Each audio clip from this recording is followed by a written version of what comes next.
Call the Town Plan and Zoning Commission meeting of May 9th to order.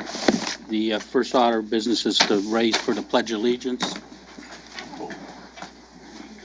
Pledge allegiance to the flag of the United States of America and to the republic for which it stands, one nation, under God, indivisible, with liberty and justice for all. We'll have the secretary read the roll, please. I do say that. Here. Here. Here. Here. Commissioner Kane. Here. Commissioner Sobieski. Here. Commissioner Woods. Here. Commissioner Metallica. Commissioner Graverman. Here. Commissioner Jandro. We have all the regular members here.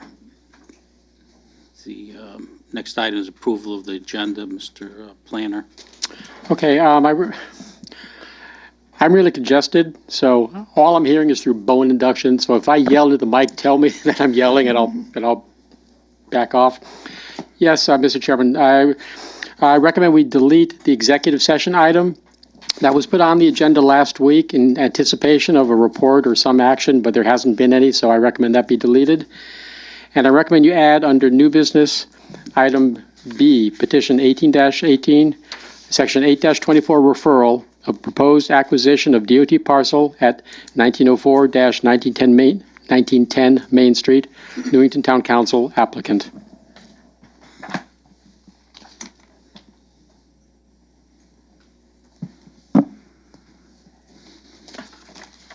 Questions from the commissioners on the changes to the agenda? Any comments? Mr. Chairman, Yes. I have something on that case.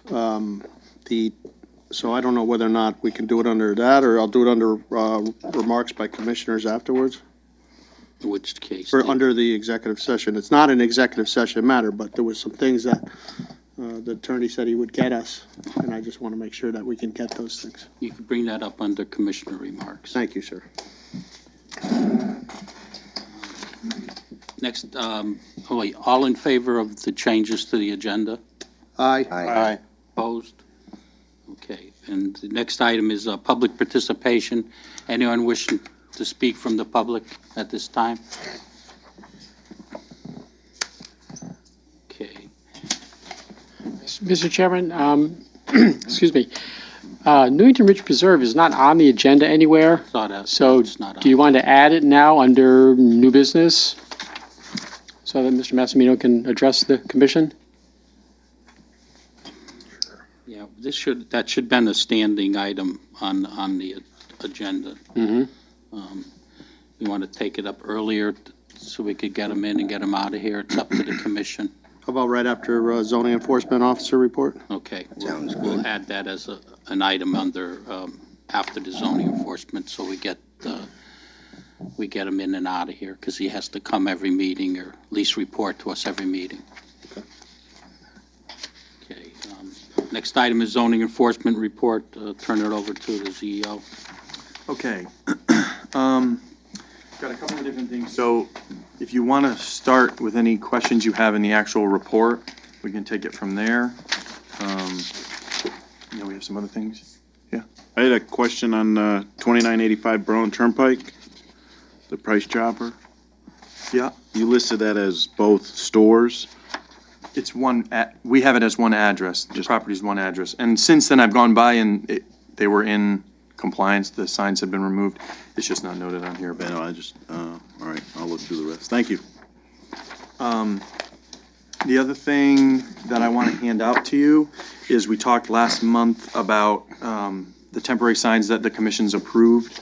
Yes. So I have, I'm just going to pass that down. Should be enough there. That'll show That's good.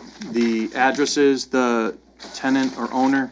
It will show what was approved, whether it was a banner or an A-frame, and it will show the expiration date. And that is as of this morning. So you'll be able to see, we don't really have any that were denied when they got here. There's one that's on there that never made it here because it was incomplete.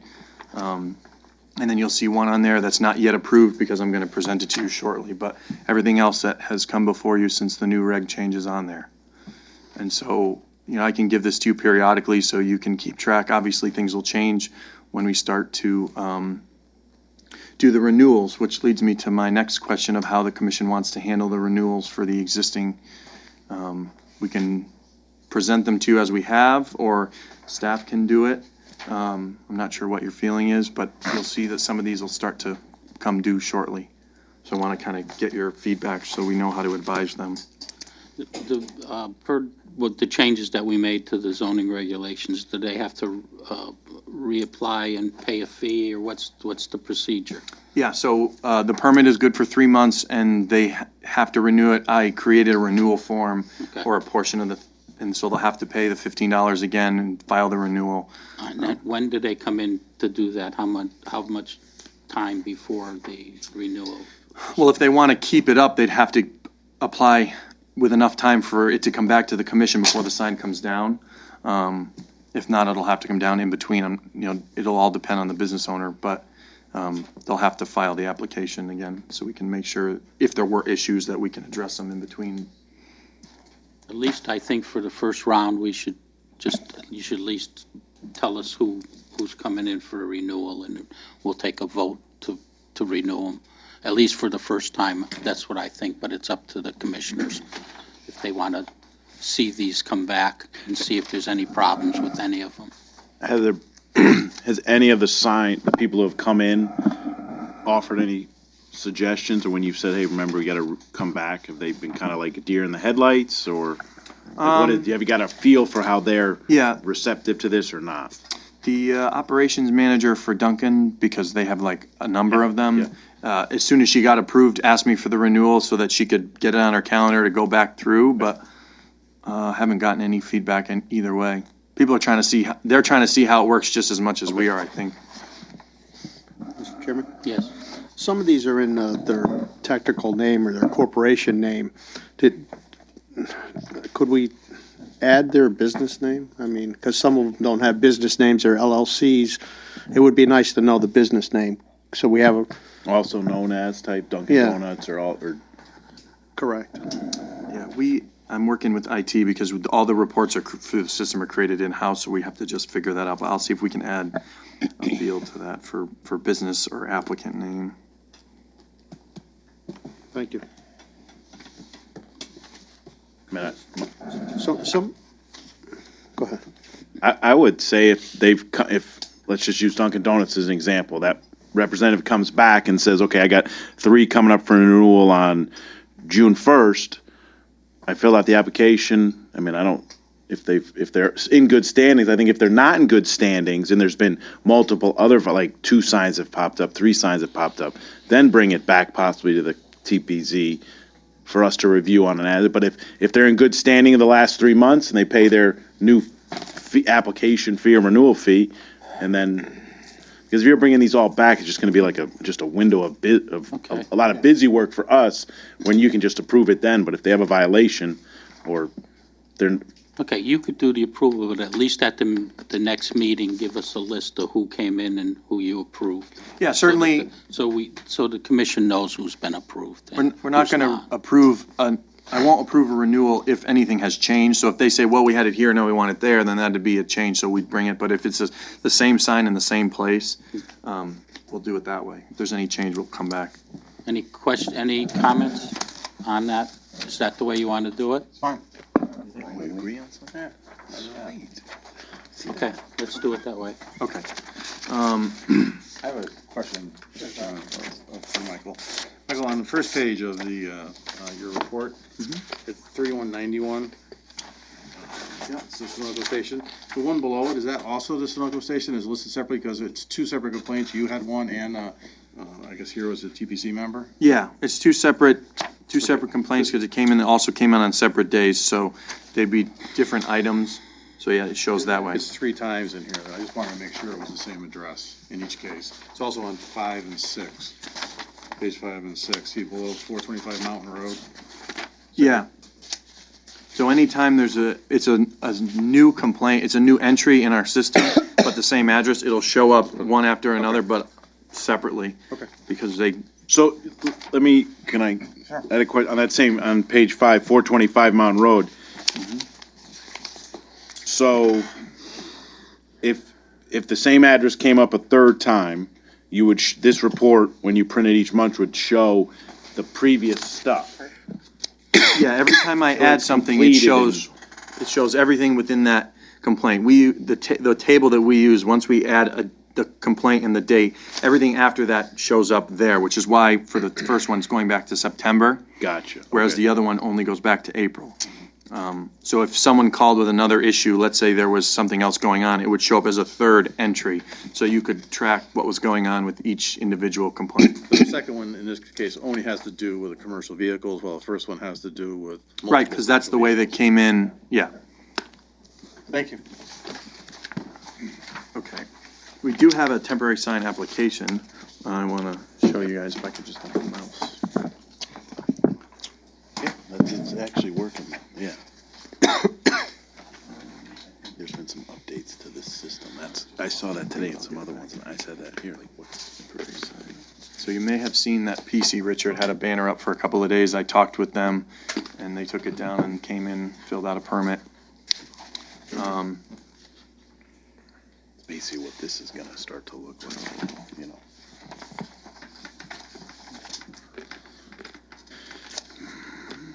This is the banner that was up on the building. The person who you've dealt with historically, Tom, who's come in for all the approvals for their tent sales, is no longer at that store. So there was a miscommunication as far as the requirements, but I talked with the new guy, and he's filled out the application. It did come down. The sign is 213 square feet, and they have 218 feet of frontage. And they'd like to place the sign for 20, they have the dates for the whole year. It's gonna go on this elevation of the building, right there. And they'd like to put it up from the 23rd of May through the 17th of June, and then again at the end of November through the 14th of December, totaling the 50 days. Would they have to come back, when you approve it like that, when they're already telling you the full days, it'll come up on the report in whatever the second? If you approve it tonight for both, then they won't come in for another application, but it should show on the report as the expiration for both. But they won't, I don't think they need to come back in because the regs allow for up to 50 in a year. Okay. Would this be one of the first ones where possibly approval that is used in the 50 days in different segments? Yeah, Okay. at the same time, Stu's has used a portion, but they didn't use the second Gotcha, piece okay. all at once. Okay, thank you. Any questions or comments from the commissioners on this application? Seems pretty straightforward. The size of it is the same size basically as that, go back to the other picture. You see where it says BC Richards is the Yeah. same size? It goes, in between these two pieces. It's a few feet short of their frontage. They've got 218 feet and it's 212 to No, I'm talking 13. about the size of the sign Oh. compared to the PC Richards right there. Yeah. It's the same size. There you go. It's a little bit Okay, I see deeper. it. Okay, Any other questions? okay.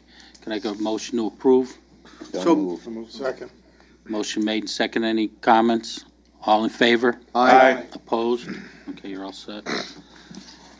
The only other thing that I guess we want to do now is just to talk about the Plaza Azteca event.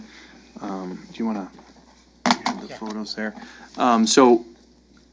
The town planner forwarded you the report from the fire marshal's office, which kind of gets into the nuts and bolts with what he had done. I was on the property earlier in the evening, around dinner time, but it was still light out, and I had observed the security guards, and I had seen someone over at Target, and it kind of, at that point, they didn't have the capacity that the fire marshal saw. But I spoke with the chief of police this morning, and the fire marshal, who wasn't, the deputy was on site. But the one thing that I did want to mention is they're feeling like at the max, at the peak of the event, they were in the neighborhood of north of 700 people that were on site. One of the big issues that the fire marshal ran into was they had taken the furniture out of the building. which increased the capacity, which was not part of the plan with them.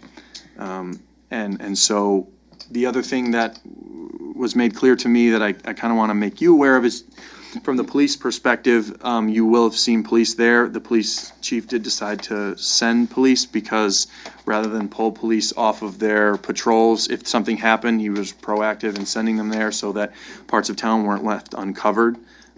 So that was why you would have seen them there proactively. The rest of the stuff was mostly covered in the fire marshal's report. There were no arrests, so the police department was there mostly as control. But I guess these photos are from Commissioner Fox, so I don't know if you have anything to add, as being there later than I was. I think most of it's self-explanatory. These photos on the dock showed, if you go back a couple, Craig, that one specifically shows, this is about 9:30 or so, and you've got a line stretching from the door right across the driveway into IHOP, so they were having trouble getting people in there. And I think this is about the time, according to Deputy Fire Marshal Woods' report, that they were having trouble with the number of people there. I think a couple of the issues that came up were IHOP did have about a dozen vehicles towed, and one of the main issues for the fire marshal's office was that the people in and the people out counters did not match, so they did not have an accurate number of who was actually in the building and outside, so the occupancy wasn't that reliable, so those were major issues for them.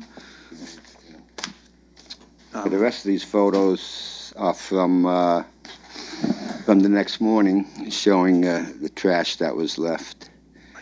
Although the Lowe's manager was out there with a shopping cart about 4 a.m.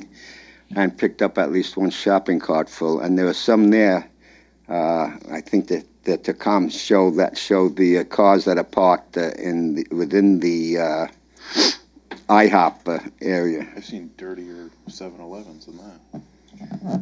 The police chief also did mention that he would be more than happy to, should this application come before you again, speak on the record during the public hearing to give you his feedback directly, because that didn't come up this year, so that you can hear from him and ask him questions.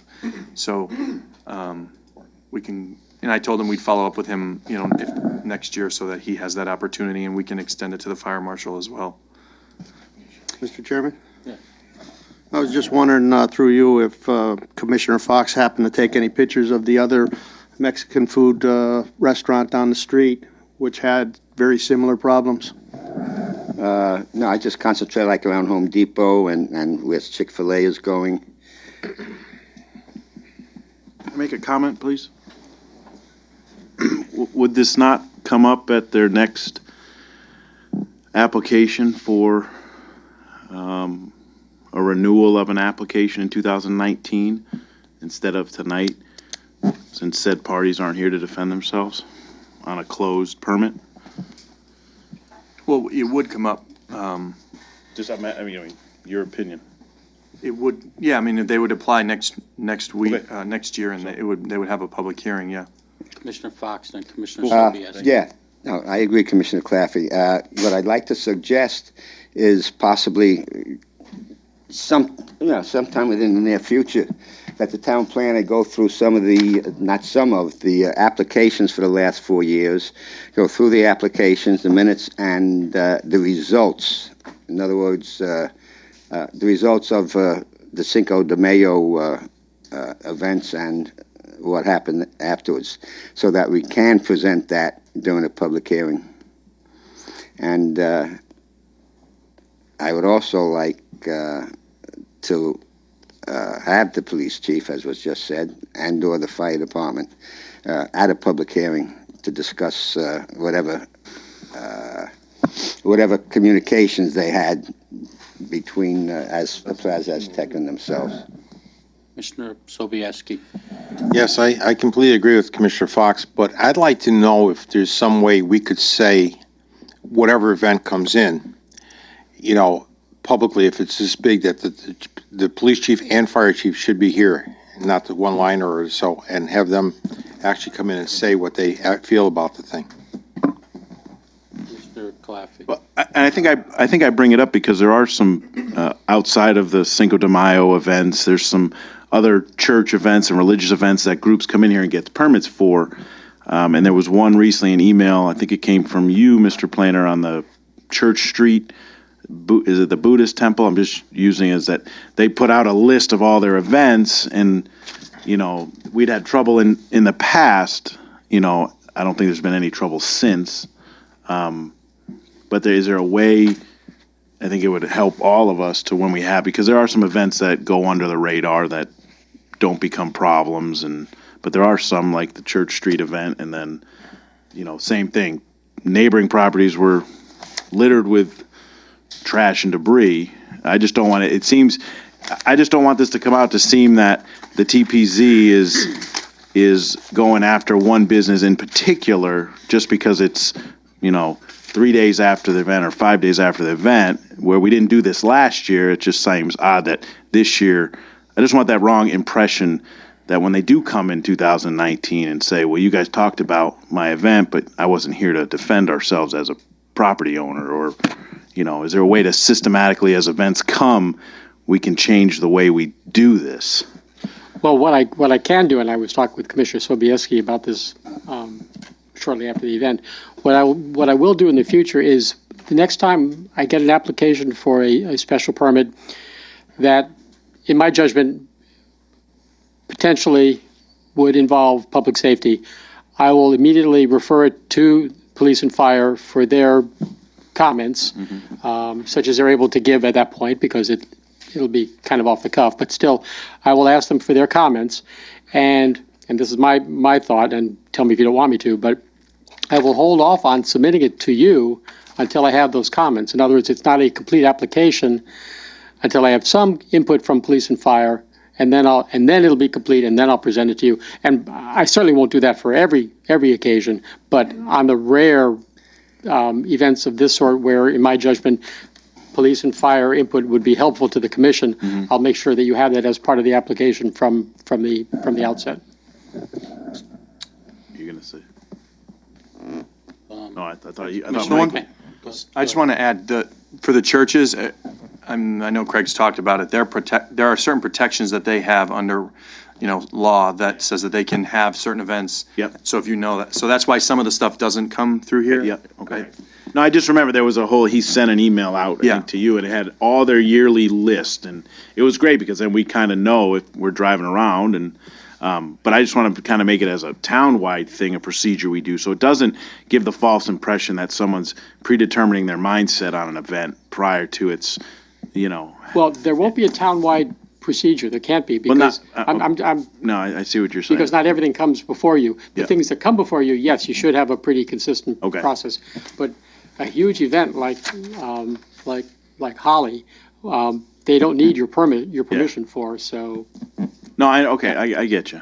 I know they were forthcoming in saying what we have coming. Yeah, And, you know, because they did have a problem 2.5 years ago, not at this, but that, the Buddhist temple type thing. And I know they're protected, Right, the but, New Year event, yeah. you know.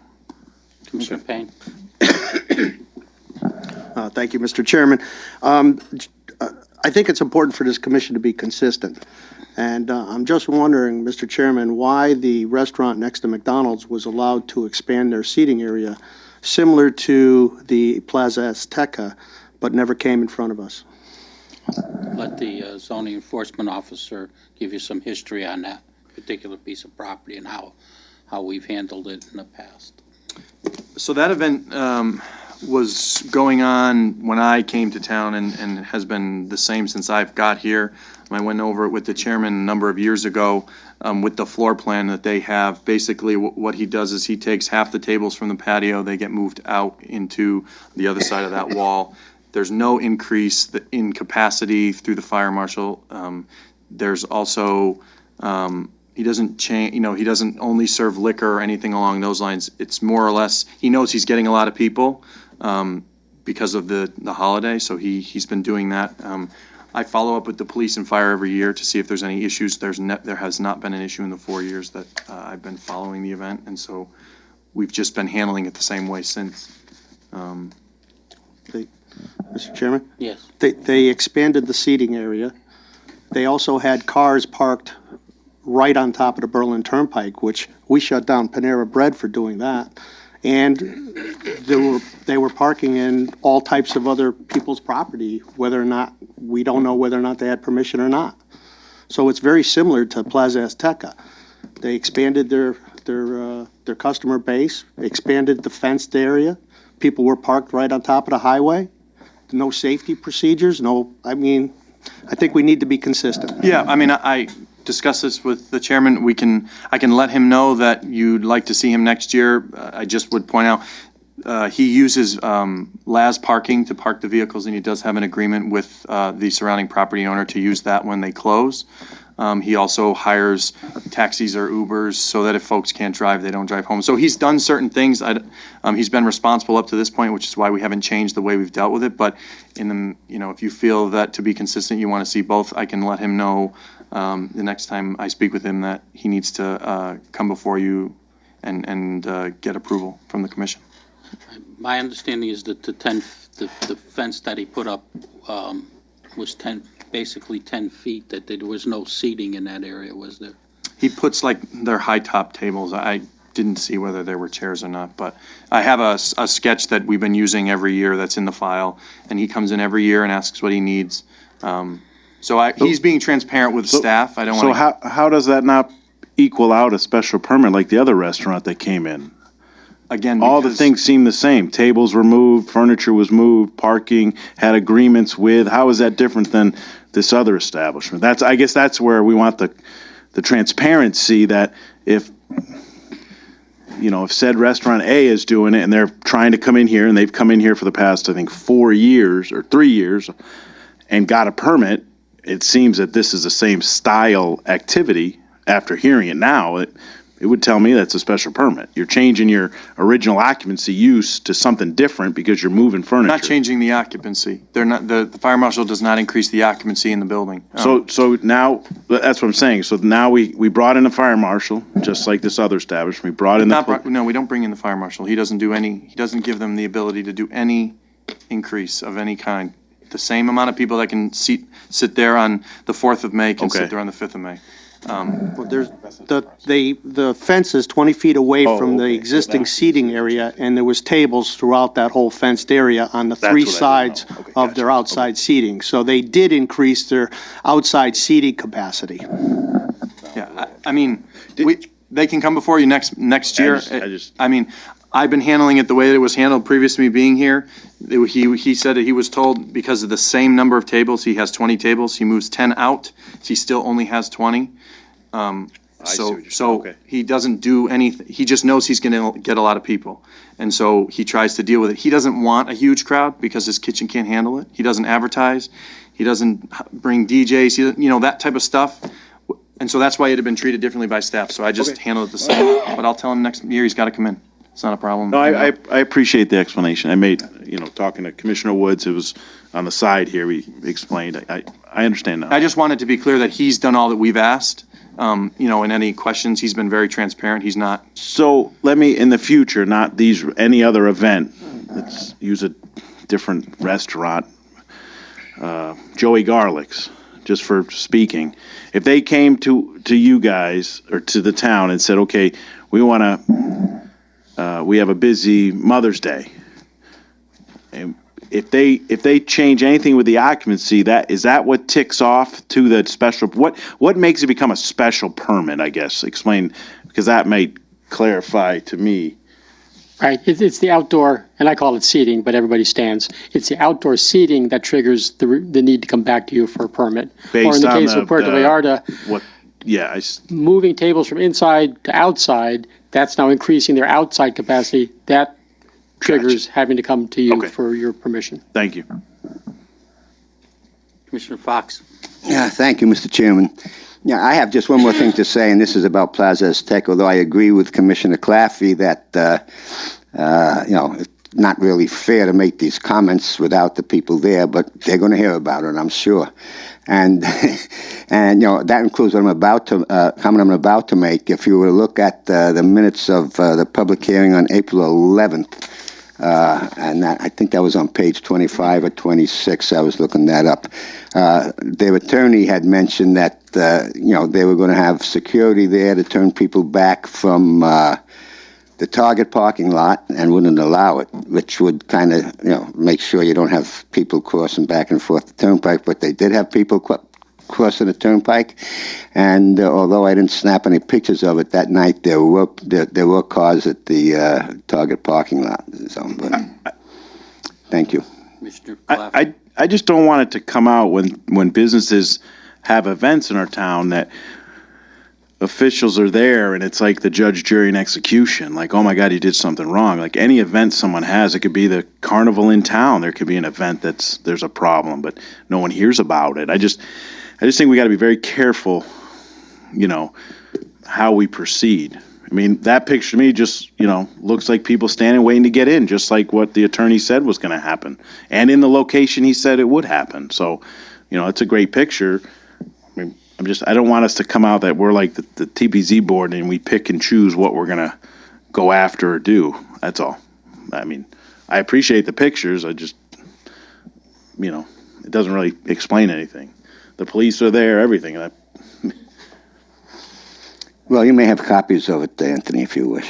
No, I don't need them, but I mean, I appreciate it. But I just, as I said, I don't want it to come out that like someone has an event and TPZ members are there like stalking it. Like there's no need to. That's why we have a police department. That's why we have a fire department, and that's how they report back to us on procedures. Any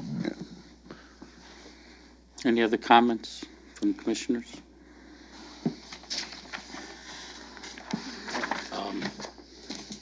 I guess we'll see if they apply next year. I think most of you people will still be here next year on the commission, so you should have a long memory as to what transpired. This is not new. This is every year we have the same complaints, and I thought that the attorney would have satisfied a lot of the things that apparently some of it fell through the cracks. So you'll have your opportunities next year if they come in and apply. Ask one more question. Sure. Mike, question for you. Your report, just to finish up, the 7 pages, is that just for the month, or it seems like there's more now, and so we're still under that same month to month? Yep. Okay, cool. All right. I thought maybe something changed when there were additions to that same prior that we got something changed. Okay, no worries. Thank you. Any other, anything else to bring before the commission? That's all I have. Any comments or questions for the CEO? Okay, we'll move on to the next item on the agenda. Which is, we're going to take up Newington Ridge at this point. So if the developer, please come forward, state your name and address for the record, and Where is this? turn it over to the commission. Good evening, Michael Massimino, 15 Hosley Avenue, Brantford, Connecticut, regarding Newington Ridge Preserve. Mr. Planner? You want to? What? You want to give us some I think he wants to information? tell you what his accomplishments have been for the past couple of weeks. Okay. Okay, so and some of them might be repetitive from the last meeting, but ultimately, the fill pile has been removed. There is still a stockpile of topsoil, which I left purposely. So as we're removing the tracking pad that we built to get around, was going to be all spread around there. We did remove the rock truck. We did remove the container. That did happen today, but it is done and they're removed off site. There's a couple concrete blocks and sonotubes that were left on the side that we're going to take out of there. We just need a machine to move them. We did submit for our site plan modification today. As I discussed, Michael Bennett from Bennett and Smiles went out. He did the topography of the grading that we accomplished, and after we removed the fill behind Lot 1 and Lot 2. We also, on the site plan modification from previous conversations before this board and with the homeowners association, addressed the following. I don't have the plan in front of me, but ultimately proposed to remove the sidewalks, which was a request of the homeowners association. Proposed to remove the walking path and the gazebo, which was a request. We showed and added a proposed light post, which we would install. That was part of the request of the homeowners association. We are proposing to keep the grading the way we graded when we removed the soil. The current conditions are now on the site plan modification with topography.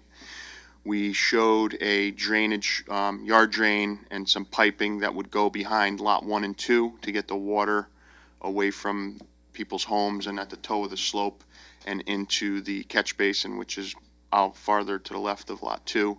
And then we're showing a terrace retaining wall to the back right corner of lot 1, which would basically adjust the grade from the side of her home down to the bottom. When are you planning on bringing the site plan in for modification to the commission? So we submitted it today. Yes, so it'll be on the agenda at your next meeting. Okay, well, that's good, that's good news. Commissioner Payne? Yeah, Mr. Chairman. Michael, could you tell us how you're addressing the concerns of the association with the sprinkler systems? So I spoke with a handful of people. A few people already proceeded and actually either contracted for the work to be done or the work's actually gotten done to put their own sprinkler system in. A few people are going to wait until we put the main sprinkler system in. When I brought the concern about the sprinkler, contractually, it's our responsibility to the homeowner. So I'm ultimately going to be reimbursing people for work that they've done. What I addressed to them was it's not just the sprinklers amongst each individual home. There's sprinkler that's needed through the common areas. So the landscaping along the street side in the middle of the cul-de-sac, everything is watered. So ultimately, we're going to move forward and install a sprinkler and then have to deal with it financially with the homeowners that actually installed their own. There's a little bit of an opinion on, in between amongst the homeowners if they feel they wanted their own individually tied to a meter at their own house versus the community meter. At this point, it is the homeowners association is full force and effect, so that's their decision whether they want it to be a common charge of the water or if they want it to their own. Some people tend to want to water the lawn more than others, and et cetera. So I'm gonna not necessarily get in the middle of that. Basically, whoever chose to do their own, they're gonna do it, and then I'm going to do the main system. All right, so you're accommodating them depending on their choice. That's good. Correct. And the retaining wall, is that on the corner of lot 1? That's right at the corner as the where you put the temporary roadway to get up to the top. Is that correct? Correct. It's off the back wall of lot 1. Okay. All right. And how high will that be? Approximately. We propose it at 3'6". Okay. Okay, thank you. And thank you for getting some of that work done. And what's the plan for the future? So next steps, hopefully, the site plan the site plan could be reviewed and hopefully it's approved. We were gonna, as soon as it is, we'll be right out there to do the work. When is the next meeting, or when would this be heard? They meet the second and fourth Wednesday of every month. So it'll be the fourth Wednesday, whenever that is. Okay. Could you also fill us in on the work that you need to do to comply with the rest of the wetlands requirements? So I spoke with George Rima. He basically has to submit a report. This kind of has been dragged on for a little bit. The ball's in his court. He wanted an additional payment. We're going to accommodate him. He should hopefully have that report done within a couple weeks. But aside from a few plantings that there might be up for discussion, I think the majority of that wetlands mitigation area is done. The report is kind of the big piece of the puzzle that the town and the staff needs to be in compliance. And from there, I did also over the next couple of weeks, we're going to send a materials testing company, core a couple holes in the binder course, and to test the road base to confirm that the road base is actually adequate before we remove the binder and then put a top coat when the end of the season comes. When you redo the road, you'll probably grind that existing pavement up into the base that's there. Is that correct? Correct. And that'll help add additional base to the existing base that's there? Correct. Okay. All right. Thank you. Any other commissioner remarks?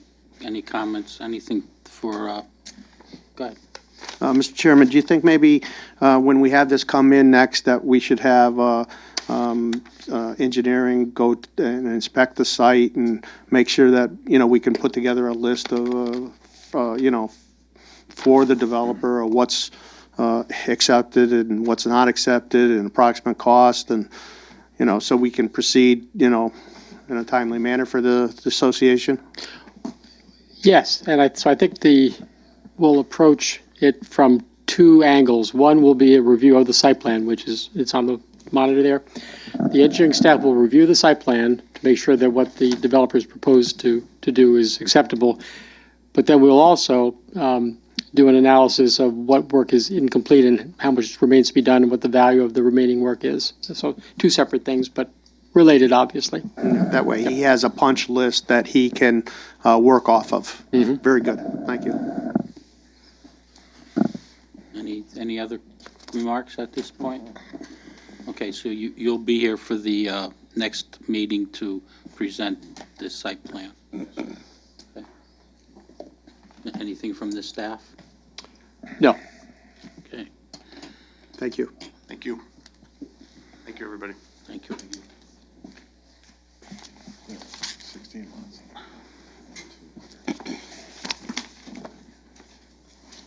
Next item on the agenda is remarks by commissioners. No. Any remarks at this time? You want to bring up your questions? Yeah, Mr. Chairman, on the court case, like I was saying earlier, the town attorney said he would answer the 24 appeal questions. So I was wondering if maybe you could remind the town attorney, and maybe in 2 weeks we could have that, and so we can review it and in an executive session meeting. Thank you. And the only other thing too is we talked briefly about Firestone, and it would be nice if we had some of the correspondence of what's going on at Firestone too. Thank you, Mr. Chairman. So will you put on the, get that information from the town attorney and schedule an executive session for next meeting? Yes. Any questions on the executive session and the questions that Mr. Payne brought up, what he's looking for? Okay, seeing none. Any other commissioner remarks at this time? Okay, next item on the agenda is public hearings. We have no public hearings. The next item would be approval of minutes of April 25th. Make a motion to approve. Motion made. Is there a second? Any comments, any corrections? Yes. I wasn't here, but I did read the minutes.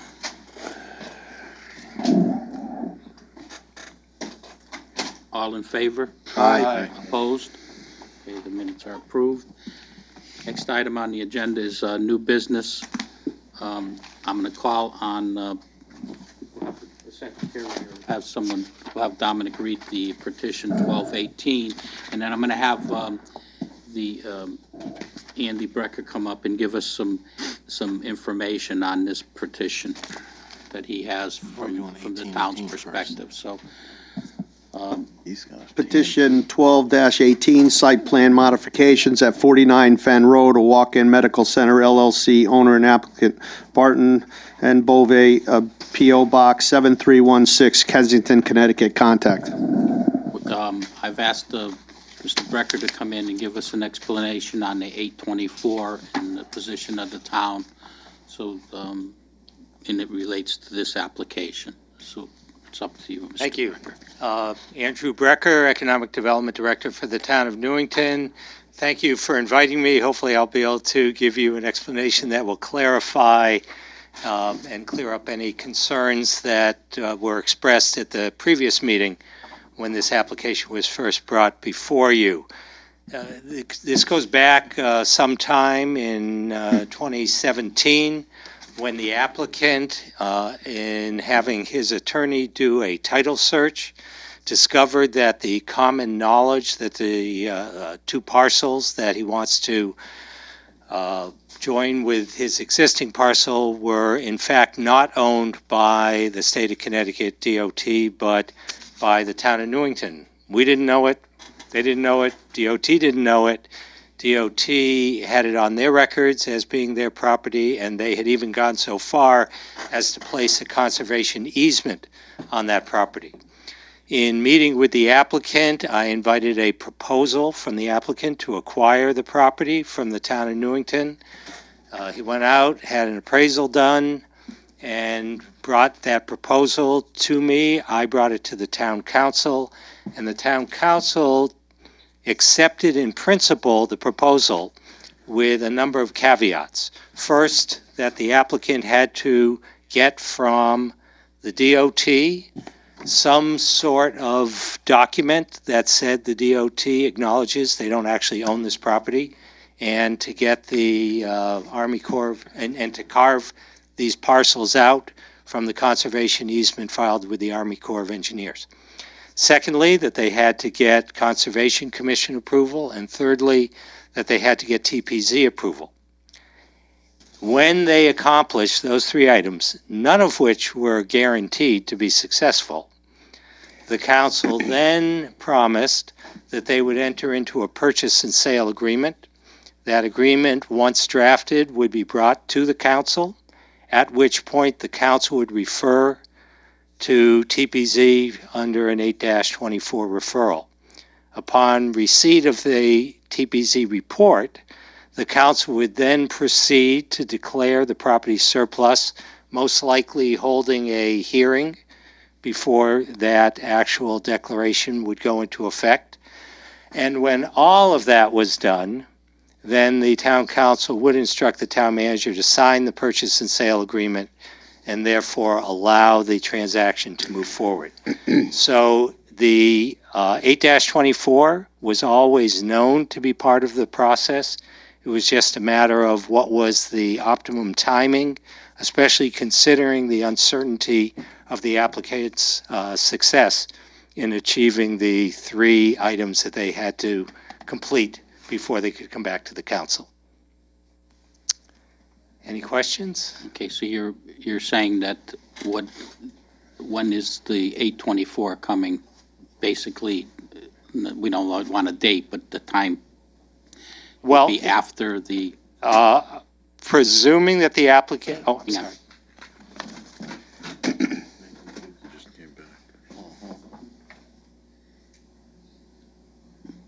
go ahead, Andy. So presuming that the applicant's request for a modified site plan is approved by TPZ, which includes the annexation of those two parcels, then at that point, the applicant can come back to the town manager, and the town attorney and the applicant's attorney will draft a purchase and sale agreement. When that purchase and sale agreement is complete, it will be brought to the town council for consideration, and prior to the council's acting on that is when they will refer the whole thing back to TPZ for the 8-24 report. Okay, does the commissioners understand the procedure that is being outlined at this point? Because there was questions that Mr. Payne brought up about the timing of the 824. He wanted the 824 before we even heard this application. So, Mr. Payne, you want to remark on the commission? I understand what he's saying. I think that, in my personal opinion, it probably should have been the other way around, 8-24, and then go for your approvals, but that's the method that they chose, and I'll accept that. Thank you. Any other commissioner comments at this time? Any questions? You all understand the procedure now that we're asking to follow from the town's perspective? It's a little unusual, and I admit it's different from the normal course of business, but because of these contingencies, it was the council's feeling that they really didn't want to put a lot of effort into this until it was known that the applicant was going to be successful. Okay, I'm going to ask that the liaison from the council come forward. She's shaking her head for the last 15 minutes, so maybe she has something to say that's in contradiction to what you brought forward. Which way was the head shaking, up or down or side to It's side? not good. All I'm going to say is all this was discussed in executive session, so I'm not at liberty to say anything. Then don't shake your head. Is this an item that we should be hearing, Mr. Brecker? Exactly. I don't think think he gave any executive matter material Right, out. That no, was all very, The part that I discussed is purely procedural, and it has nothing to do with the terms of the arrangement. Okay. I appreciate you coming and it clarified it, because there was questions as to how we were to proceed, and I need a clear understanding and clear path for this application, and you're giving us an understanding of that. And I appreciate it. Thank you, Andy. Thank you very much. Thank you for So at this point, we'll have the applicant come forward and continue. This is new business, right? 'Cause we've heard part of this already, though. Right, but it's still pretty new. It's still pretty new. Okay, so we'll have the applicant give us an update or some more information on the application. We know how we're gonna proceed with the 824, so now you have to go through the rest of the steps. So state your name and address for the record and proceed with your application. Bart Bove, MBA in Engineering Consulting and Design Services at Post Office Box 7316, Kensington, Connecticut. Since the last meeting, well, the last time we were here, or 4 weeks ago, we finally got our engineering comments last week. Craig was good enough to kind of push town engineer a little ahead of his schedule, got the comments. In the meantime, we made a pretty significant change to the plan, and I don't really want to spend a lot of time because it's really not the final plan, but Craig has looked at this and has kind of given his, at least initial blessing on it, so we're going to proceed through with the comments. But the plan you see before you is we think it's a pretty significant change. We've essentially shrunk the building down by 15%. One of Craig's original comments had us not meeting the required green space within the building line setbacks. We needed about 2,300 square feet. We only had 1,000 square feet. So in doing, what we did is we shrunk the building down from 3,000 feet to a little more than 2,500 feet. Removed one parking space from the northerly parking lot, or the larger parking lot to the right, and 4 parking spaces to the left. The combination, the reduction in the building and the removal of the parking spaces, you can kind of see that one up in the front on the northerly side, the right side, and then we took the 2 from the front on the left side, and then the 2 parking spaces in the back. The blue you see there is the green space that we have. So my intent was this plan was to show Craig that we met the green space requirement, and also Commissioner Payne had a comment that we extend the sidewalks across the front. We've done that also with this plan. So we intend on going through the engineering comments. We hope to have those beginning of the week, have Craig full sets of plans. I also met Barbara Gigliotti from the Health District at another project yesterday, and I guess there's been some turnover in some of the Health District staff, and she didn't know where that plan was that Craig had sent out to get reviewed, so she promised me she would get to look and take a look at the sanitary system, and we get the comments back from that also. So essentially, I'm here saying, we're just asking to table this in the next meeting. We should have all the revised plans up and ready, and we'll be ready to go in 2 weeks.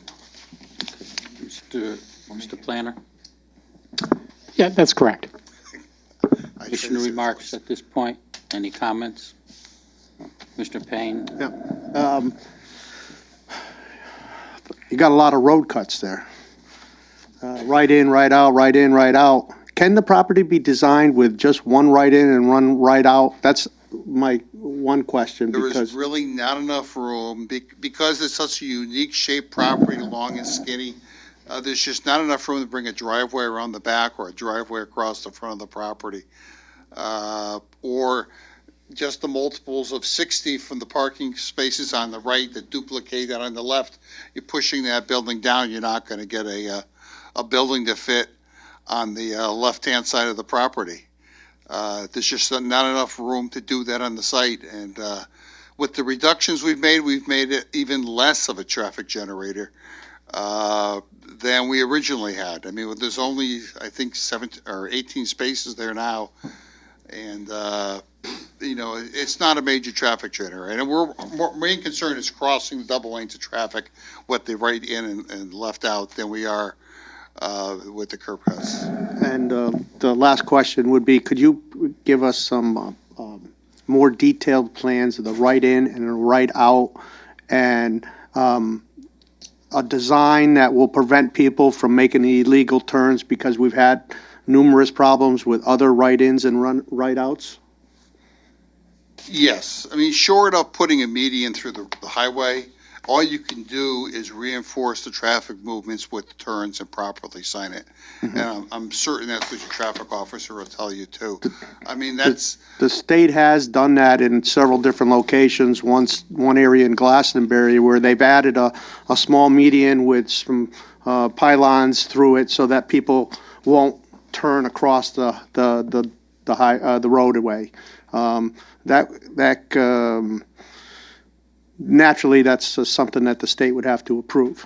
correct. And I can look into that and see what the circumstances were. And I've actually driven through a couple sites within the last couple days that I've seen that they've done that. Again, I don't think what we're going to find is the amount of traffic generated out each one of those driveways is really going to justify it. And, Okay. but You had we will any look into it. contact with the state of Connecticut on this application as far as the road cuts? We haven't yet. Typically, they want to see a town approval before you bring it in. If Craig wants to alert the District 1 offices that we've got a pending application, we can make an approach to the state and have them look at it directly. All right, thank you very much, Art. You're welcome. Okay, so we're going to put this back on the agenda for new business for the next meeting. Okay, thank you very much. Thank you.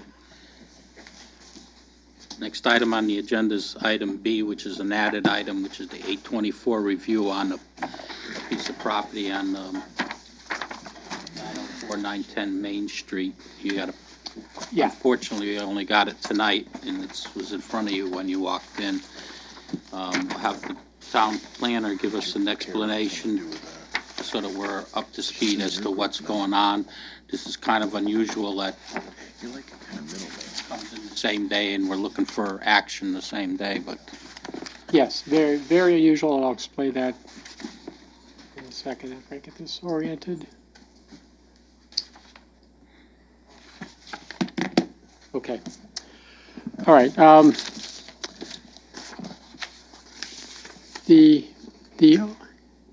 Yep, okay. The owner of the house at 1910 Main Street, apparently for a number of years, has been asking the state to do a better job of maintaining, if you can see where I'm moving the indicator here, this little section of Main Street, which is known as Old Main Street, that's no longer used by the state. The state realigned Main Street back in the 30s and left that behind.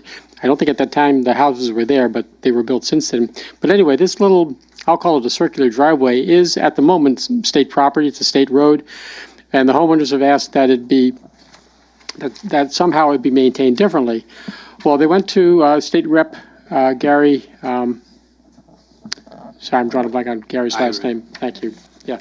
And Gary approached the DOT, and the Department of Transportation has agreed to give this property to the town. Now, the reason they're proposing to give it to the town, not to the homeowners, is by law, the state can't give land. The state cannot give land without the recipient paying fair market value for it. But the state can convey a highway to the town without anybody having to pay for it. So the proposal is for the state to convey this section of road to the town as a highway. The town will own it to whatever extent it wishes to, will maintain it in the future for the benefit of those homeowners. And let me back up. I just have a question, Mr. Chairman. Go ahead.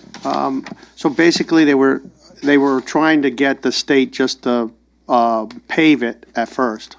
Is that correct? That I don't know. I know the homeowners wanted the state to maintain it better.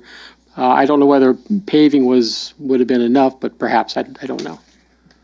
But the state has agreed to pave it as part of the, But it's their responsibility anyway. Wouldn't they have to, if the road is in bad condition, shouldn't the state pave it anyway and still keep ownership of it?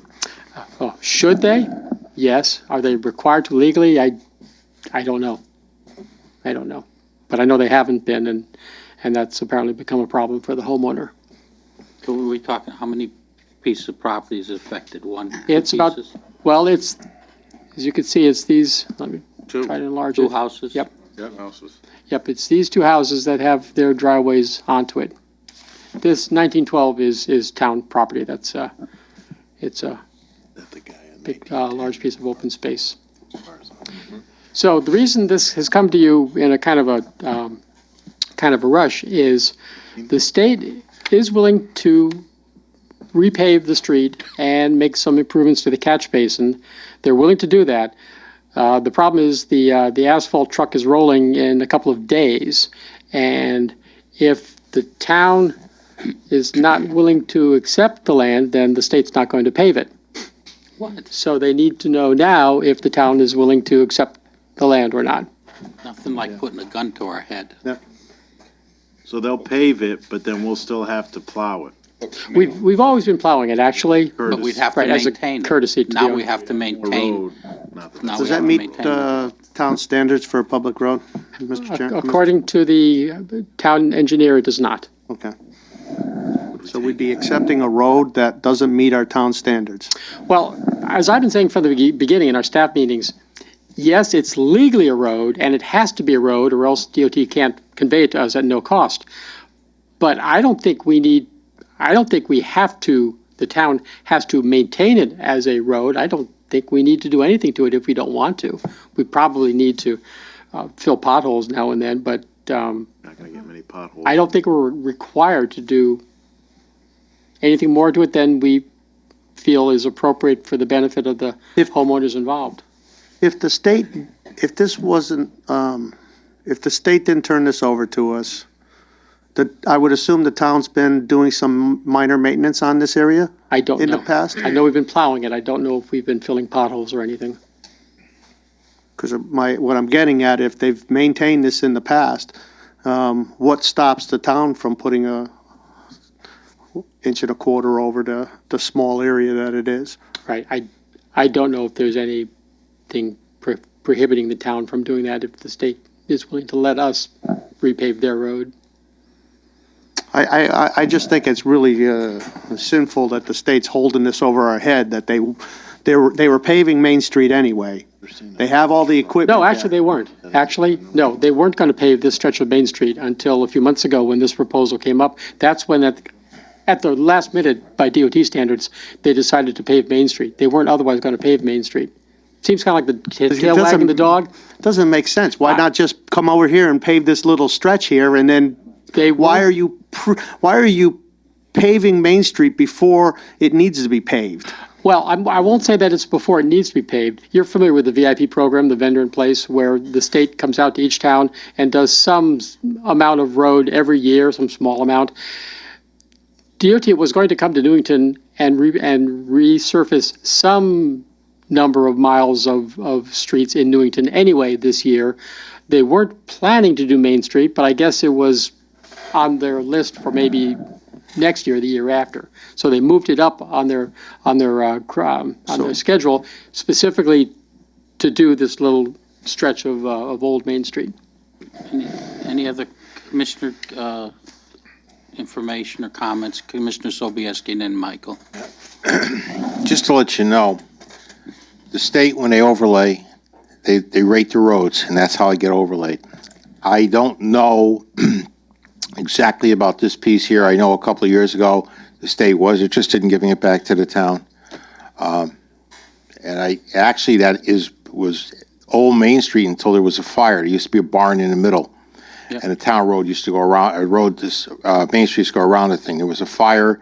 The state reconstructed that piece. It wasn't in the 30s. I think it was when I was on the Not in department. the 30s. No, That's it was in what the some of the 70s, DOT said sometime in the they were Late 70s. 60s, I think.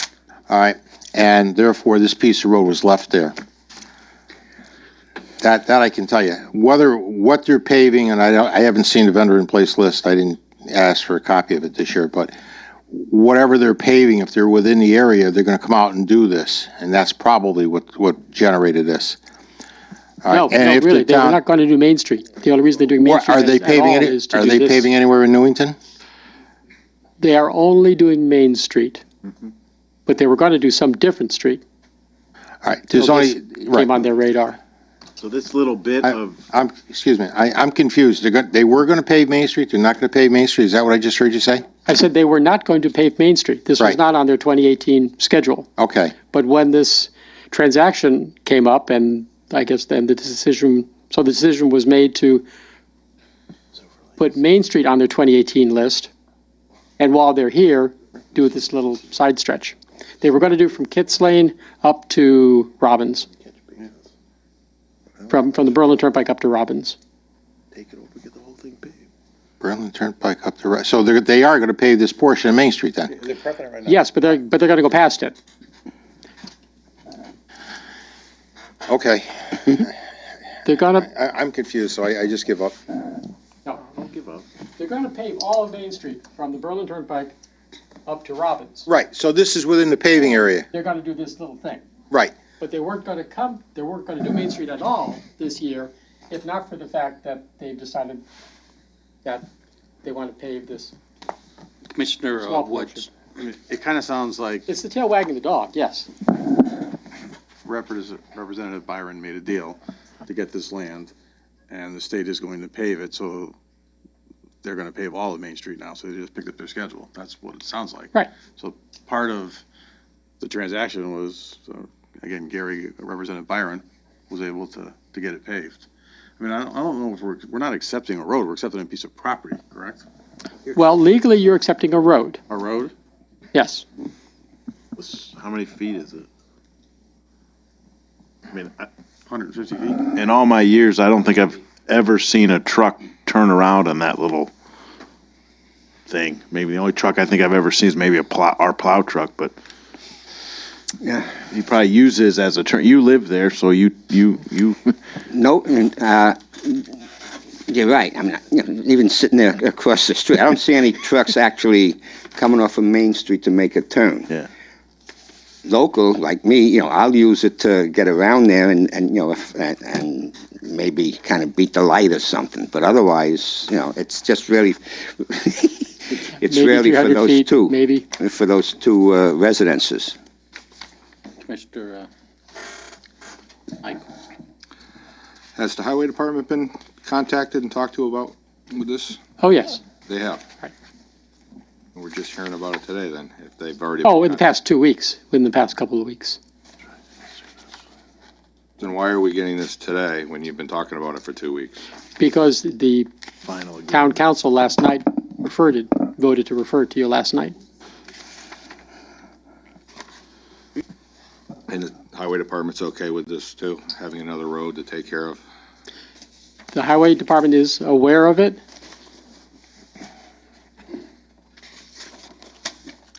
I don't know how happy. It really. To be perfectly honest, we don't know how happy they are to take on more responsibilities when it's a responsibility of the state. So, I mean, Commissioner Claffey, you had a question.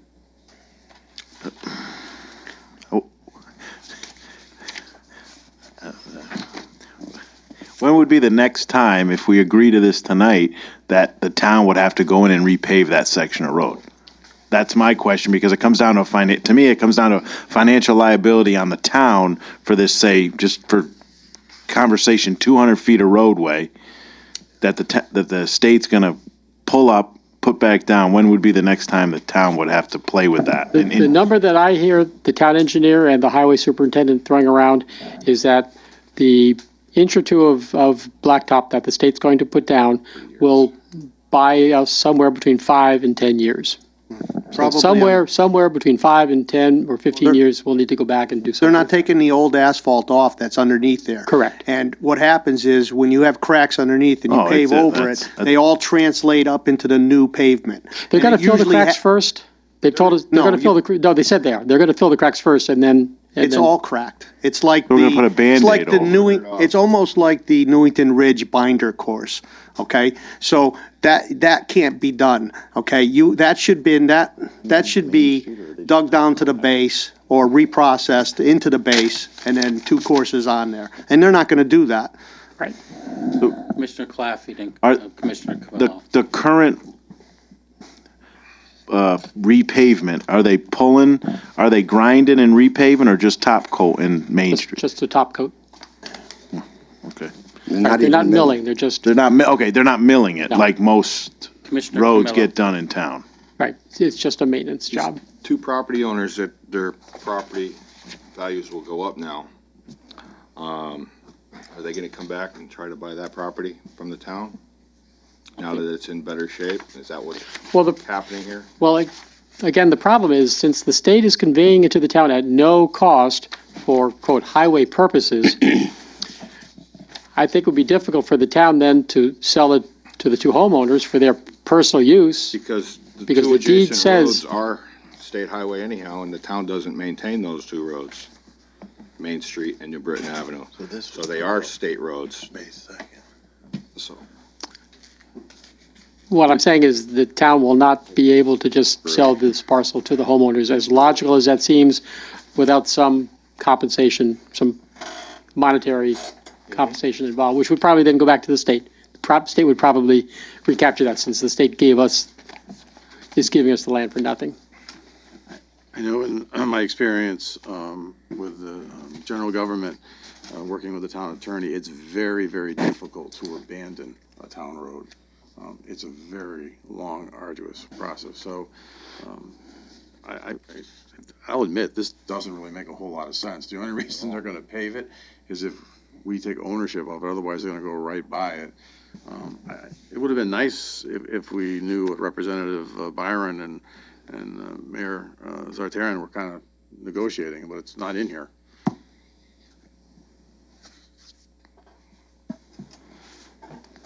Mr. Chairman? Yes. You know, actually, my basic thought on this is, for one thing, we're all right. As Commissioner Claffey and I said, you know, basically the people that use that are those that live at 1904 and 1910. But the resident at 1910 is severely handicapped, is 100% wheelchair bound. And, you know, she, in order to get out anyway, you know, she has, you know, she can't get out there to move around a little bit, not the way it is now, so. She has a perfectly paved driveway over there. Why would she be on that roadway? Well, the thing is, you know, why would she be confined to just her driveway? There's no sidewalk there. That's what I'm thinking. Why, I don't Not, you know, well, not many people wheel around in the roadway area. I don't know. Much of a choice. Okay, any other questions, any other comments, questions? I'll just make one other comment. Commissioner Woods? Because we accepted it, because we did this when I was mayor, we accepted a road as a town road, and that was now 4 years ago, and we haven't done anything with it. It's still a dirt path. So there isn't a sense of urgency just because it gets accepted that it has to be brought up to town standards. And as a point, I mean, it might be this will help these residents, at least it gets paved. We're already maintaining it. We're doing the plowing on it. And I think the residents are actually using the green piece in front as a vegetable garden. So Yes, the other thing. it doesn't make a lot of sense to me, but I don't really have a problem with it. Do you want to make a motion to move this? Sure, I think it isn't.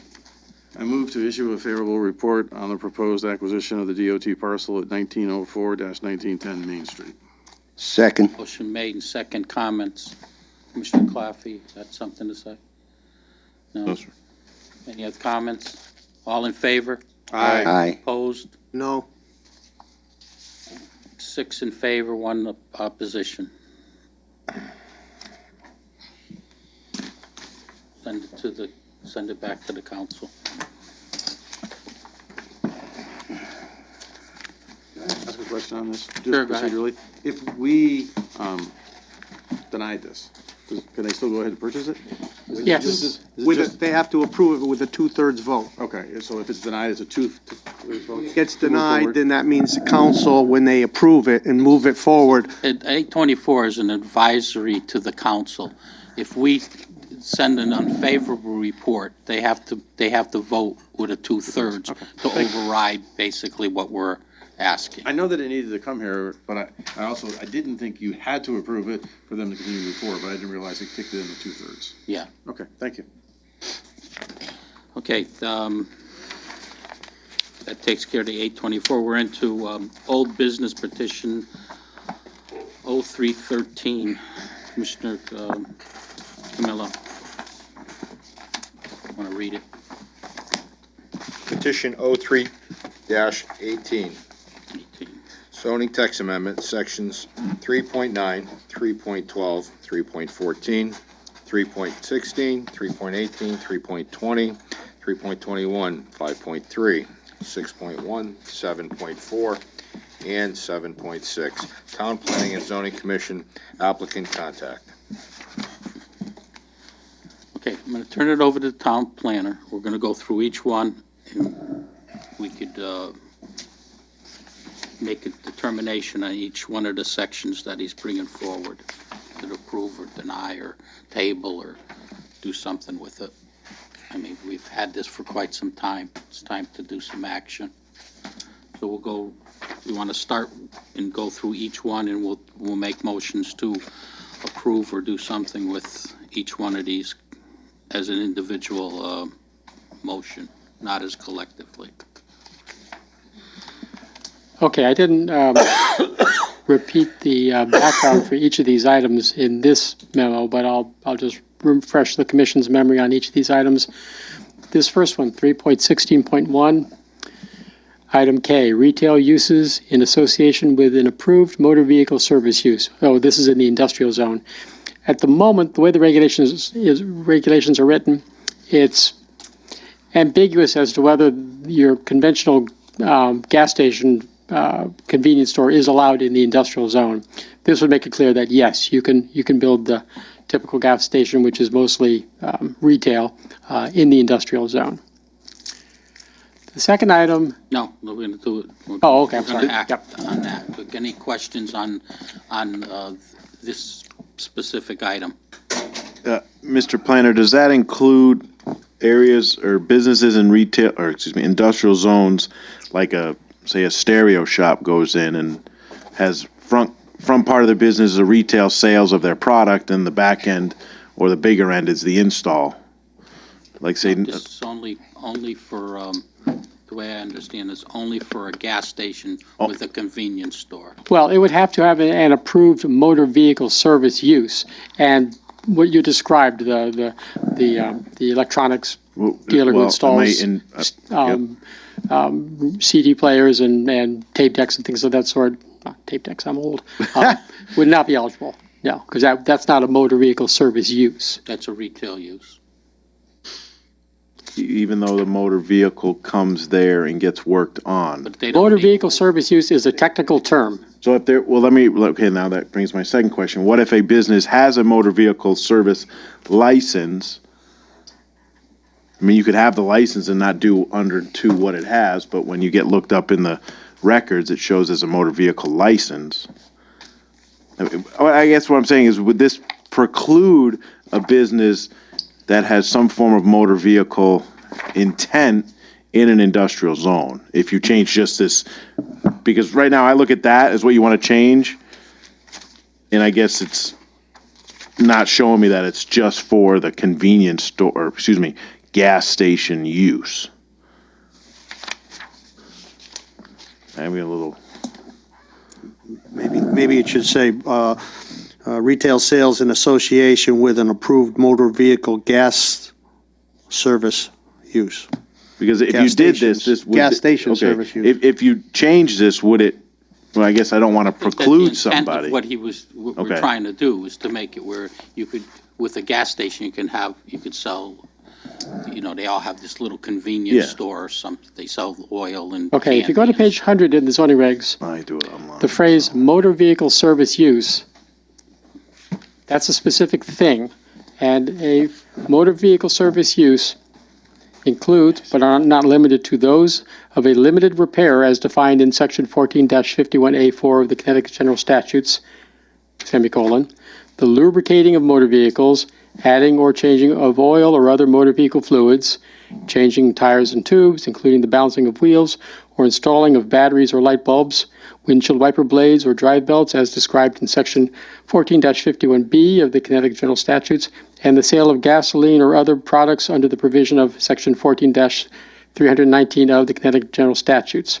So it's got to be those things. It can't be just somebody who tints windows or installs Well, you, a remote, okay, but when you car do, starters. okay, but when you do what you just said, when a retail establishment wants to go in and do electrical changes, that some of those items are in what those people do. Some of those guys install different batteries to capacity for what they're doing.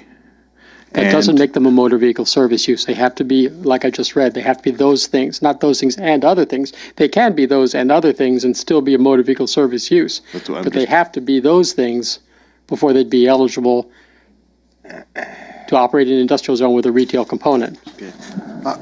I'm wondering, Include a business that. I'm wondering, since we Oh, the don't intent even, is to preclude someone like Well, my intent is not to let some retailer slip into the industrial zone who installs remote car starters. Why would, Because we don't want retail in the industrial zone. We're preserving our limited amount of industrial land for uses that you want in an industrial zone, and we don't want to waste it on a use such as why would you retail that not could want to go waste anywhere. it on a business that wants to come in and occupy a structure and add to the tax revenue for the town? Because there are plenty of places in Newington where that Not business always. Maybe someone doesn't want to put their business there. I mean, This is a fundamental No, it's goal not. of zoning, to preserve land for the right types of uses. That's a fundamental purpose of zoning. That's why we have industrial zones, because there are uses that you wouldn't want anywhere in town, but you do want somewhere in town. So you reserve places for those, I'll call them noxious uses. They aren't really, but I'll call it that just for the sake of for discussion. conversation, yeah. You want a place where you can put the noxious uses where the neighbor, who may be a drugstore or a restaurant or some other business use, won't be inconvenienced by them, because the neighbor is also a machine shop or a tire repair business. So you want those areas of town for that kind of use. If you allow all of your industrial land to be taken up by dentist's office and dry cleaners, you'll have no place who can go anywhere else in town already. Currently, you'll have no place to put your machine shops and tire stores and things that you don't want next to a drugstore or a doctor's office. Yep. Mr. Chairman, through you to the town planner, would it make sense to just change that language to have it just apply to the gas station? And can that be done? So retail sales in association with approved motor vehicle gas station service use? You're saying like if someone wants to go rent a vacant building in industrial zone, they don't want retail. We don't want to open this up to that big. We specifically talked about There's no intent. the retail convenient portion of the gas station. That's what this was supposed to be for, not to open it up for all those different kinds of uses in the industrial zone. Commissioner Fox? Thank you, Mr. Chairman. Through the chairman, Mr. Town Planner, since, we're talking about convenience store and some gas pumps, would it be proper to call it a motor vehicle fill station rather than service station? Well, I'm looking for a term that's already in the regulations, and I'm still mentally focusing on Commissioner Payne's question. Yeah, I think what we could do is we could change it to retail sales in association with an approved motor vehicle service use involving the sale of gasoline. That's what the retail sales is. Because that's a phrase that's already in the regulation. That sounds good. And I always like to refer back to existing language. Commissioner Sobieski? Could we just say convenience, motor vehicle convenience store? But we don't have a definition of convenience store. How would you say, for instance, the Gulf gas station? It has gas and it has Retail sales. snacks and stuff. Retail sales. Right. Right, and that's the problem. They're Not convenience store, it's retail sales. Commissioner Fox? True, thank you, Mr. Chairman. But when we're saying here motor vehicle service use, we're we're talking about service, like you said, selling batteries. Yeah, it's too broad. Minor Too repairs. broad. It is too broad. We're And I think, I think we're talking about a filling station, That's not exactly what motor we're talking vehicle about. service. Mr. Fox, yes, that's exactly. We want to be able, Was the intent of it, Commissioner? so we want to be able to allow gas station convenience stores in industrial zones. Yes, Right. that's But exactly. that would preclude an industrial, that would lessen the industrial use of that land and contradict what you just said to me. It's an accessory Yes, use to but the the gas intent- station. The intent of the regulations is to allow, in fact, it specifically says, the regulations allow gas stations, but the regulations don't allow the retail component, which is what all modern gas stations are very much involved with. They depend on Understand. that retail sales Even because depend on. in the state of Connecticut now, they only make 8 cents a gallon for the sale of fuel. So they really depend on that retail sales or the convenience or the retail sales that you're talking about. Okay, you gotta make the change. Right, so I have it, retail sales in association with an approved motor vehicle service use, comma, specifically the sale of gasoline. I like that. Okay. Okay, I'm good.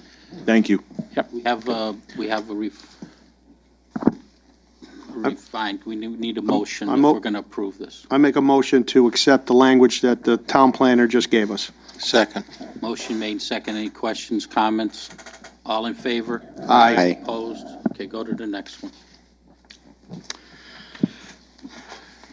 Okay, the next, well, actually, I only reproduced the issue that was That's all right.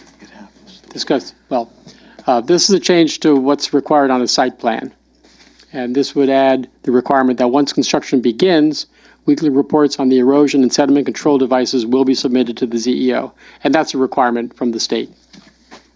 Any questions? Can we get a motion? We talked about this. Second. Motion made and second. All in favor? Aye. Opposed? Okay, we did talk about this and we all agreed that on it. Next one. Okay, the next section changes some of the parking requirements. In the category of retail and service type uses, we have, well, several, but one use currently described as theaters, places of assembly, amusement and recreation and education. The amount of parking currently required for that use, which I've stricken out here, talks about one space for each 2 seats, or one space for each 3 persons based on the fire marshal's rated capacity, whichever is greater, and then the commission reserves the right to modify this. I'm suggesting we change that to one space for each 4 seats, or not. One space for each 4 seats, or 9 linear feet of fixed benches, or 300 square feet of gross floor area. And I'm recommending a number of different formulas, basically because these types of places of assembly are very different. Some of them have fixed seats, some of them have benches, some of them don't have any seating at all, like a skating rink. And right, so this would give us guidance for any new developments that want to have that type of use. It'll give them a better idea of how much parking they need to require. And I'll talk about that a little bit more after I finish summarizing these proposed changes. Then the next category is, which we don't currently have, I'm suggesting we create a bowling alley or similarly configured activity, and then I'm recommending 2 spaces per alley plus 1 space for each 2 employees. And then finally, fitness center, dance studio, gymnastics school, and I'm suggesting 1 space for each 200 square feet of exercise area, or 3 spaces for each 4 students as determined by TPC. Now, in my report, which I believe you looked at, a lot of this information came from a reference that I have prepared by the American Planning Association, their parking standards book, which lists the parking requirements of many towns all over the country. And I've been using this for a number of years, and it's almost amusing how widely different towns are as to how much parking they require for exactly the same kind of use. But what I'm recommending we use are sort of like the average, or in the middle of the range of towns that require parking for these different types of uses. And I can get into more detail if the commission wants, but or if there are any questions, I can answer them. One question I had, I remember a few years back, we were going through some changes and we tried to eliminate wording where it was something in effect of determined by TPC. And we tried to step out of that as TPZ and our regulations, that it's, I think that if we put that, we're kind of going back to what we tried to take out like 2 years ago on some. You tell me. Right, what you remember is we had to take out all the language where it gave the commission the discretion to approve or to waive on for some people, but not others, and that's a good point. The reason I'm leaving in as determined by TPZ, what that phrase in this context means is TPZ gets to determine whether you should use the 1 space per 200 square feet or the 3 spaces per 4 students. So you will decide which of those two, which measure is more appropriate for that application, rather than letting the applicant tell you which This measure is gonna, to gotcha. use. It's the either or and Exactly. or. You can't use both. As determined by TPZ. Okay. And then my other question on the self-storage facility. I go into a self-storage facility daily, and I don't know how, I'd have to say it has 150 or over 200 units. I'm just thinking, future-wise, economic development of our town, it is a self-storage facilities are becoming, they're ramping back up in popularity in different, I know West Hartford's dealing with one now at the old Bailey's Fitness Center, and I know Plainville did one with the old U-Haul facility.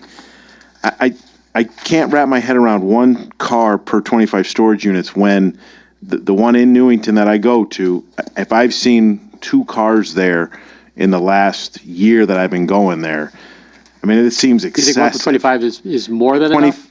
25 storage units, I mean, that'd be like one building you could have. And if you had 4 buildings, you need 4 spots. If you had 8, I think, Alumni Road, I don't know what they call it now, Pro Storage or something, change the name, but there's like 7 buildings out there. Okay, when you say buildings, I know what units are in a self-storage. Okay, I don't know. but in that building, there's 7 buildings with probably 30 to 35 units per building, a varying size from a 8x8 to a 6x6 to a 2x4. There's varying different sizes.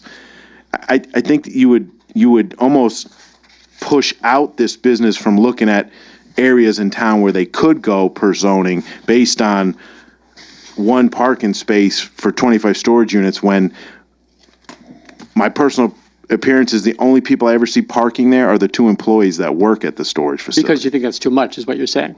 I think that's way too much. Well, too much. Yeah. Good. Okay. The 1 per 25, that's, as I said before, is in the middle of the range of what some towns require. I mean, I don't know how much land is left where someone could come in and say, oh, I want to put a new, but I know there's some vacant lots in different areas of town that where a storage facility could build. I mean, I don't see I don't want to interrupt you, but I don't see the need for additional parking other than the employees, because the people that use the units pull their truck or car in front of the unit, do what they Load gotta it and- do, get in the car and leave. They don't park the cars there. I mean, it's basically to load and unload. They don't go there to socialize. I mean, the that's what other- it's for.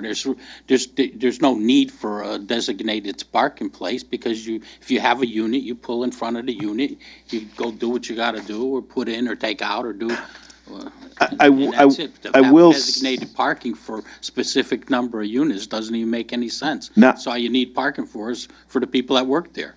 And I have seen the Fen Road, they have that new storage facility there, renovated. And even there, people pull up to that side wall, they go in the door, they come out, and off they go. And there's 1 car all day long there, that's it. So I think that's a little excessive. Commissioner Payne. Yep. I agree with my commissioner, and I also have some other concerns with this, and I'm just wondering, maybe we should table this or take this up later, because we could debate this for a Okay, why don't long we time. take this, the street parking, the parking 6.1.1, and take that as a separate item? Yep. Well, let's take it out completely for now, and then come back and revisit it next year or in a few months or something. Okay.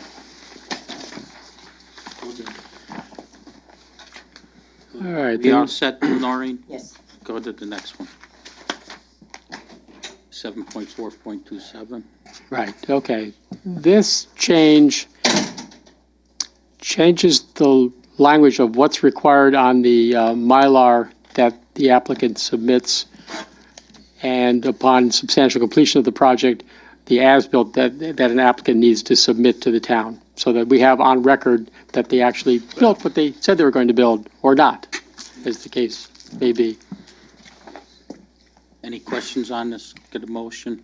Motion to approve, Mr. Chairman. Second. Motion made in second. Any questions?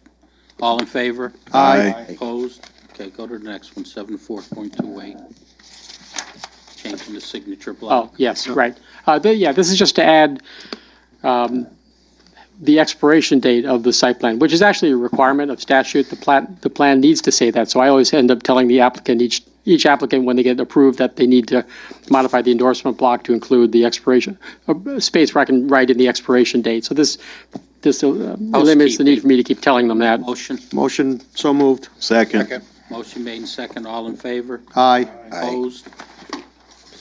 6.1. Okay, this was the item where if a zoning amendment that would create a new principal use, either by right or by special permit, it shall be the subject of a display ad announcing the public hearing in a newspaper of local circulation published by the commission. The cost of this advertisement will be added to the zoning amendment application fee. And as I say, at the last meeting, it was suggested to delete the last sentence, which, yes, we can certainly do. Mr. Chairman. Go ahead. Yeah, I had a problem with putting it onto the application fee, and then if we change application fees, then there's a whole procedure that has to be followed and everything. So I think maybe the language should be changed to any zoning amendment that would create a new principal use, either by right or by special permit, shall be the subject to additional display advertisement announcing the public hearing in a newspaper of local circulation with the commission input on information to be published by the applicant and paid for by the applicant. Commissioner Claffey. When Mr. Minor's finished writing. Well, I only got a fraction of that, so, Well, he got it written down, so give it to him. okay, can you give it to the clerk?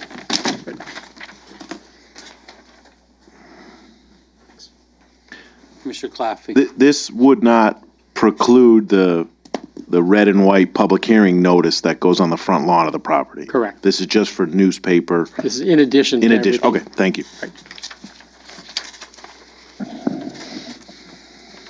Any other questions? You understand what the change that Commissioner Payne is requesting under this 76.1? He's looking for, instead of adding it to the application fee, it's up to the commission to make a determination of what they were going to require them to do as far as advertisement or publications, and they have to pay for that themselves as a separate item. Any questions on that? Seeing none, can we make a motion? So moved. Second. Motion made with the language that, that Mr. Payne read into the record that he gave to the town planner. All in favor? Aye. Opposed? Okay, go to, Okay, this is the last one. This is the section, actually, multiple sections in the zoning regulations, where it requires someone who's applying for a zone change to submit at the same time an application for site plan approval. And what I'm suggesting we do is instead require or retain the ability to require an applicant to submit a conceptual site plan along with his zone change, so that the commission can get a sense of what might show up on the parcel if the zone change is approved. Because asking him to hire an engineer to prepare a full-blown site plan for a piece of property that there's no buyer for yet, there's no end user in mind yet, it's just an application for a zone change, is unrealistic. And I don't know if this has prevented people from applying for zone changes in the past. Maybe that's a good thing, keeps your workload down. But it prevents the community, the market, the world outside of this commission from allowing the town to evolve in ways that the market and society and the economy wants it to. So that's why I'm suggesting you eliminate the requirement that an applicant apply for site plan approval at the same time as his zone change request. You can always ask for conceptual site plan, just not full-blown site plan approval. So, would this be for, I'm gonna go back to my little gas station theory. So a person or a developer wants to come into an industrial zone and put something that's not He wants to apply for a zone change. not approved, He wants to apply for a but zone change from wants to apply industrial for a to zone PD change. zone. Okay,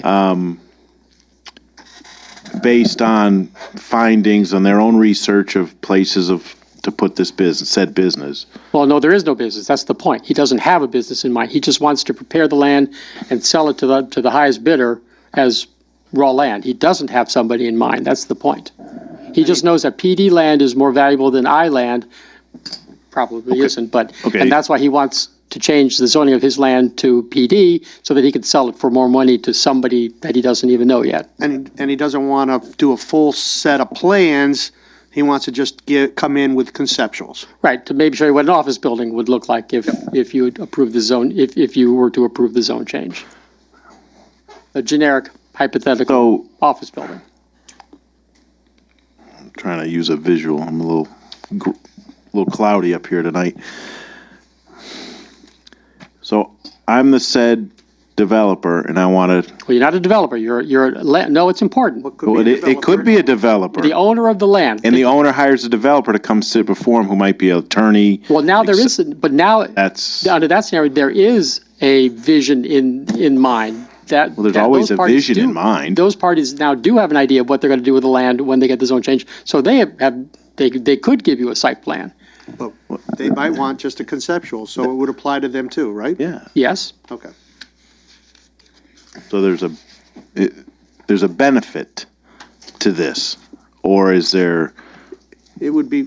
Would it be beneficial for the town of Newington to allow what you're? It would be beneficial to the developer. That's. Prevent him from having to waste money and time on a site plan that, for a use that, for a development that doesn't. We have done it. We've done it Right. before. I brought in a piece of property with a conceptual plan that was approved by this commission. It was not a full-blown site plan on a piece of property. Okay. So this is a benefit to future growth of the town of Newington. So this would bring it into compliance with the way it's been Way it's been done. done, even though that's not what the regulations call Yeah, for. no, there's Right. many Commissioner questions. Woods. I understand that we're gonna eliminate all this language. Do we need to add language then? That we're gonna require a conceptual plan? Or is Well, you could, is you that could. optional? Yes, you could put in the regulations now that a conceptual site plan will be submitted rather than wait on a case-by-case basis to require it. And again, this gets back to if we wanna be consistent, I think either we're gonna require a conceptual plan or not. And I think we should require a conceptual plan. I believe you're right. So Okay. we change, why don't you, Why don't we table this one too and bring this back at a later Well, date? no, that would be That's simple simple. enough. Yeah, we could change it. What I've deleted is any application for change to a PL zone must be accompanied by an application for a site development plan approval. Change that to must be accompanied by a conceptual site plan, prepared in accordance, well, I wouldn't with section 5.3 because that means full-blown. And then go on to say the commission will consider both well, that would be deleted because they're not applying for a site plan or approval. I think Yeah, so so we the- don't, so we don't make any mistakes.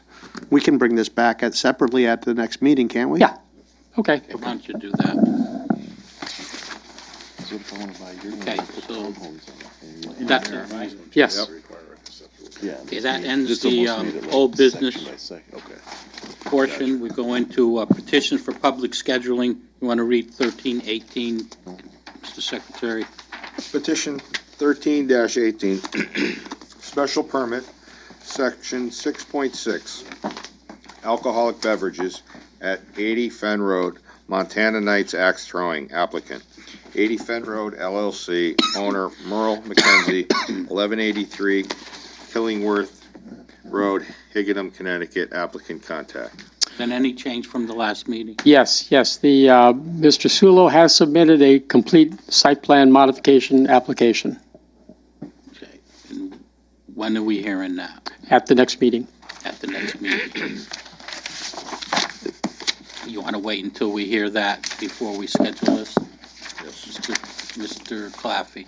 Is that the new stuff submitted for the entire property, Yes. front and back? Yes, Old and new? The entire property. Okay, thank you. I would suggest that we hold off scheduling until we hear the site plan. Go into next item B, you want to read that one, 1418? Petition 14-18, special permit, section 6.16.3, medical marijuana dispensary at 36 Holly Drive. Mountain Laurel Living LLC, applicant, Holly Drive 36 LLC.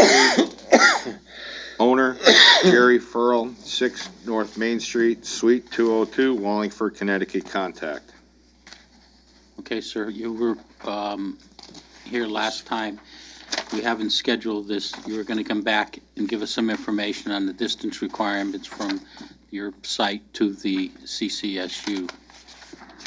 I think Planner Minor and our organization are in agreement that it's 836 feet. So I it know went there's down a- from 990. 842. No, it went down, the last time he was here, it was 994 feet. He was 6 feet short. Now it's 100 and something feet short. There's been a fair amount of back and forth between Mr. Minor and my office. I know at one point in time, we were told that it was no longer an issue because it was in a different town. And then some piece of Central that does sit in Newington was identified. It's I think it's a property that's being developed for a ball field that sits in a wedge of land that is in Newington. I guess the thoughts that I had for you in terms of getting it scheduled for a public hearing were twofold. You know, you've heard me already on the argument that perhaps college and school are different things. I think perhaps there's a solution. I know at the last meeting that we listened to the other applicant for a medical marijuana dispensary be encouraged to apply for a text amendment. Right. I think there's a fairly... No, I don't know, don't use the word encouraged. We didn't encourage him to do It was anything. discussed. It was his determination to withdraw and go for a text amendment. And now he's asked for a text amendment to reduce the distance requirement from a residence zone to the, to this piece, his piece of property, because it does not meet the 1,000-foot requirement. And he's asking for a tremendous reduction in that amount. So we didn't encourage him. That's his right to petition this commission for a text amendment. We don't want it to be on the record that we're telling him to come in that will approve a text amendment. Because that might not happen. It might happen. We don't know. We have to hear the evidence. In this case, there is perhaps a text amendment that lurks out there that, without changing your distance requirement, deals with this issue of a college or a school that's in a different jurisdiction. That you could leave the language that you have exactly the way it is, that it says no medical marijuana dispensary facility shall be allowed within 1,000 feet of a church, temple, or other place used primarily for religious worship, public building, private recreation area, or a school, playground, park, or daycare facility. And I would suggest adding just a couple more words, primarily located within the town of Newington. But that's not the problem that needs to be solved. The portion of CCSU where they have the baseball training facility, that's clearly in Newington. There's no question about that. So the words that you just suggested, I don't see how, if that were what the regulations read, would help you, because there is a definable, you could drive by and you can see it, part of the CCSU campus in Newington, only 842 feet from 36 Holly Drive. So I don't think the language that you just suggested would help your situation. It might help somebody else, but it wouldn't help you. Yeah, I mean, we did go to the area of town that, you know, your regulations and maps designated. And unfortunately, I think we may not be the only property that would have this problem because of the CCSU location, geography, etc. I would suppose we could also come in with a text amendment that lessened the distance as well. Well, I think you're alluding to the fact that, and if the commissioners want to look at the screen, this parcel here, which is wooded, this belongs to CCSU, and it was probably part of the campus before the Route 9 came through, and Route 9 then carved it off and left it as an orphan. It's woods. There's nothing else going on there. And I don't think it would be unreasonable for the commission to make a finding that merely because a piece of land belongs to the trustees of CCSU, that doesn't make it a school. I don't think that's too much of a leap. I'm putting words in the mouth, but I don't think that's too much of a leap. Whereas this area here, it's the baseball team's training ground. There's equipment there. This is where CCSU practices baseball. This is clearly part of a college. And I know your point is you don't think colleges should be considered part of school, and that's a good point, and we can pursue that. But what you were saying, though, about this parcel here, which happens to belong to CCSU, I personally don't think this parcel prevents a medical marijuana facility from being established at Holly Drive, even though it's right across the street, because it's not a school. It belongs to CCSU, but it's just woods, whereas this is definitely part of the school, part of the college. Commissioner Claffey. So where the little, can you go back to that area you just pointed, that right there? So that little piece of land belongs to CCSU or the state of Connecticut? Yes. Okay, or CCSU, okay. Is that, in your opinion, I mean, have you visited the area out there? Yes. Is that and through the documents town has big enough for a facility to be built on in the future by a school or the owner? Right. Good question. I don't know. It might be flooded. It might be very wet. No. It may have constraints. I don't know. No. I just know it's woods. It's just woods. Commissioner Camillo. Where it says Ella on the map right there, where the road is, Yeah. that's The ramp. the Iwo Jima. Oh, down Memorial. here. That's here. This. That's Yep. recreational. What's that? That's a recreational area. Well, it's a park. Right. Yeah. And that's it's within 1,000 feet. Without less than 1,000 feet. I always thought that was new. I only live off that road.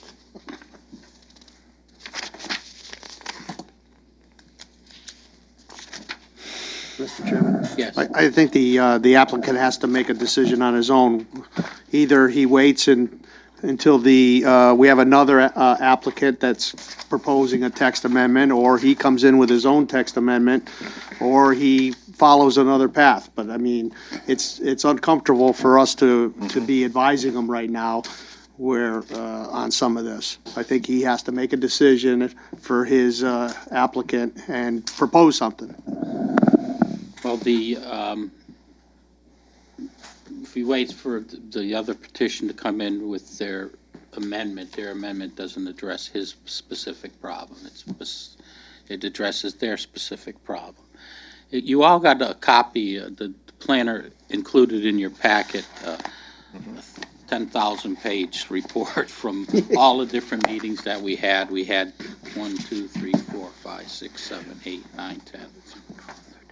Like 16 meetings on the medical marijuana. He gave us all the minutes of those meetings. I read all of the minutes.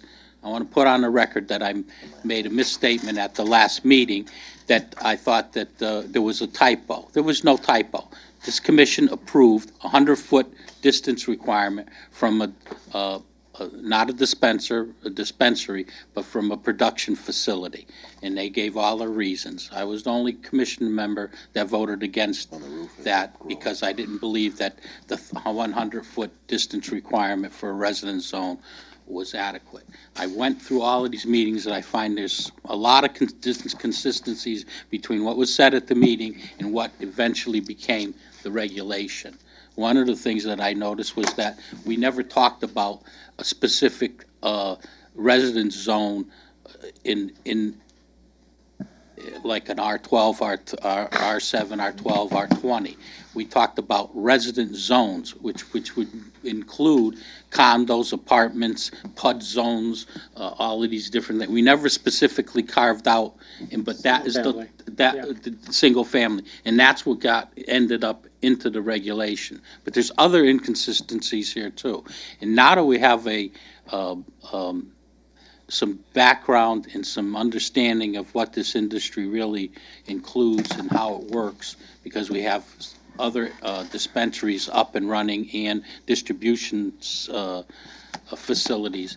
Maybe we should, as a commission, look at this whole regulation again and look at the distance requirements ourselves and take it upon ourselves to make the regulation that we passed in a vacuum more transparent to what is happening today as an industry, the marijuana industry, medical marijuana industry. Because we're going to have these type of things come. What are we going to do? Every time someone comes in and they don't meet the distance requirement, we're going to do a text amendment. We should bite the bullet and decide what really is the distance requirements that make sense for the town of Newington, if we want these or we don't want them. And that's something that I think that we didn't have the opportunity to be able to take into consideration the last time when we looked at it, because we were the first ones around doing this. Commissioner Woods. I think it's an excellent idea, Mr. Chairman, and I support that fully. Yeah, I think that, it's time. how do we do this? Because we have another one that's coming in tonight that they're looking for a reduction in the distance requirement to a residence, and they're looking for a reduction of less than half of what the requirement is. 1,000 feet, they're looking for 400 feet. And then we're getting into the thing where we talk about carving out sections of the regulations to fit a specific site or a specific instance or a specific application. And I don't think that we should be taking any application and making special requirements to make that fit our regulation. We should have a regulation that's fair for the town of Newington and fair for the people that want to do business in the town of Newington under this medical marijuana thing. But maybe 1,000 feet is not, I think we should kick it around as a commission and probably ask these people to wait until we take it upon ourselves to bring it in as an amendment to look at this. And we could do that as fast as we possibly could. Ask the planner to give me some advice on that. Well, I think the application that's in front of you at the moment for a dispensary permit at a location that your regulations do not allow, I think it would be within your authority to reject the application because it doesn't meet your requirements. It's what I would have done myself a month or so ago, but I wanted to give the applicant the opportunity to talk to you about what your intent was when you said school in the regulation.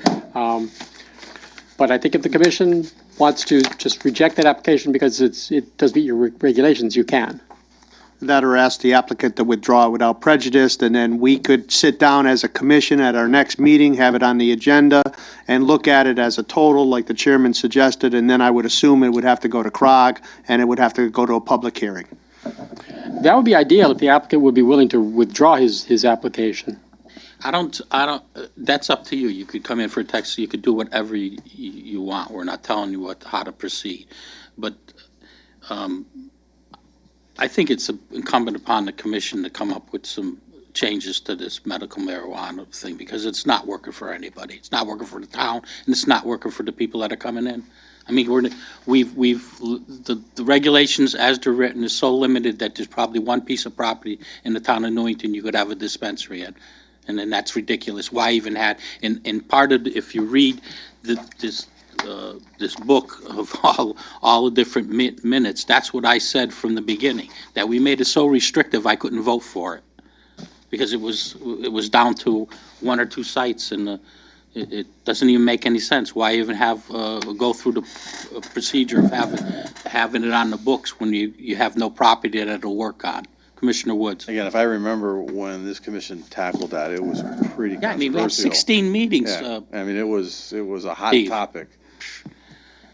And we beat it to death. We went from 500 Lot of feet to smoke. 1,500 feet to 1,000 feet, down to 100 feet. I don't think we should revisit that, because I don't even think that's, and I brought up I did a lot of research at the time, and I brought up some points that I thought that were very compelling, that were never even taken into consideration, and it was pushed over and said 100 feet, which I still don't understand the logic. If you're going to have 1,000 feet for a dispensary and only 100 feet for a production facility, it didn't make sense to me. But and right from Jump Street, I read the first thing, I see Commissioner Sobieski, who was here for all of those meetings.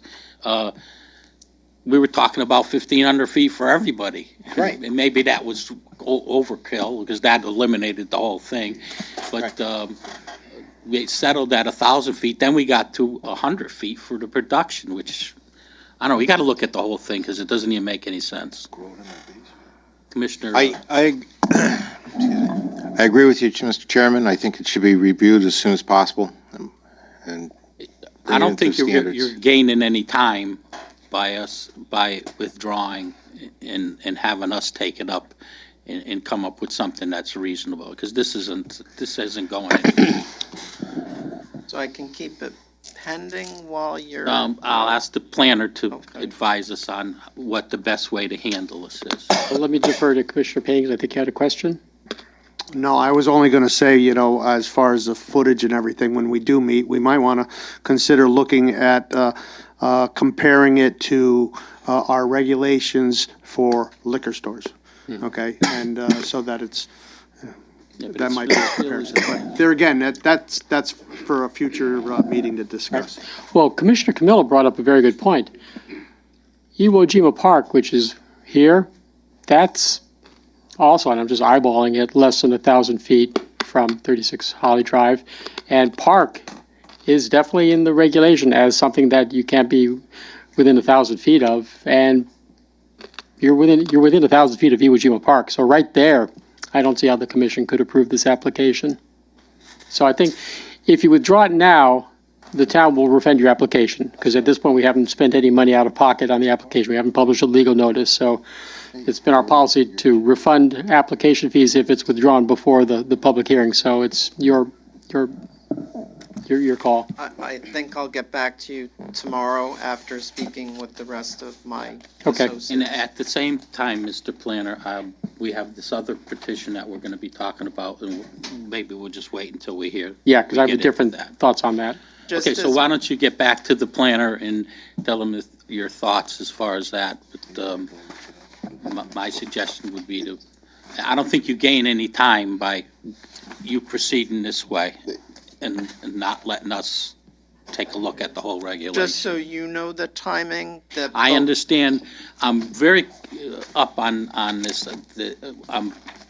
I know the timing. I know that the state is giving out so many licenses.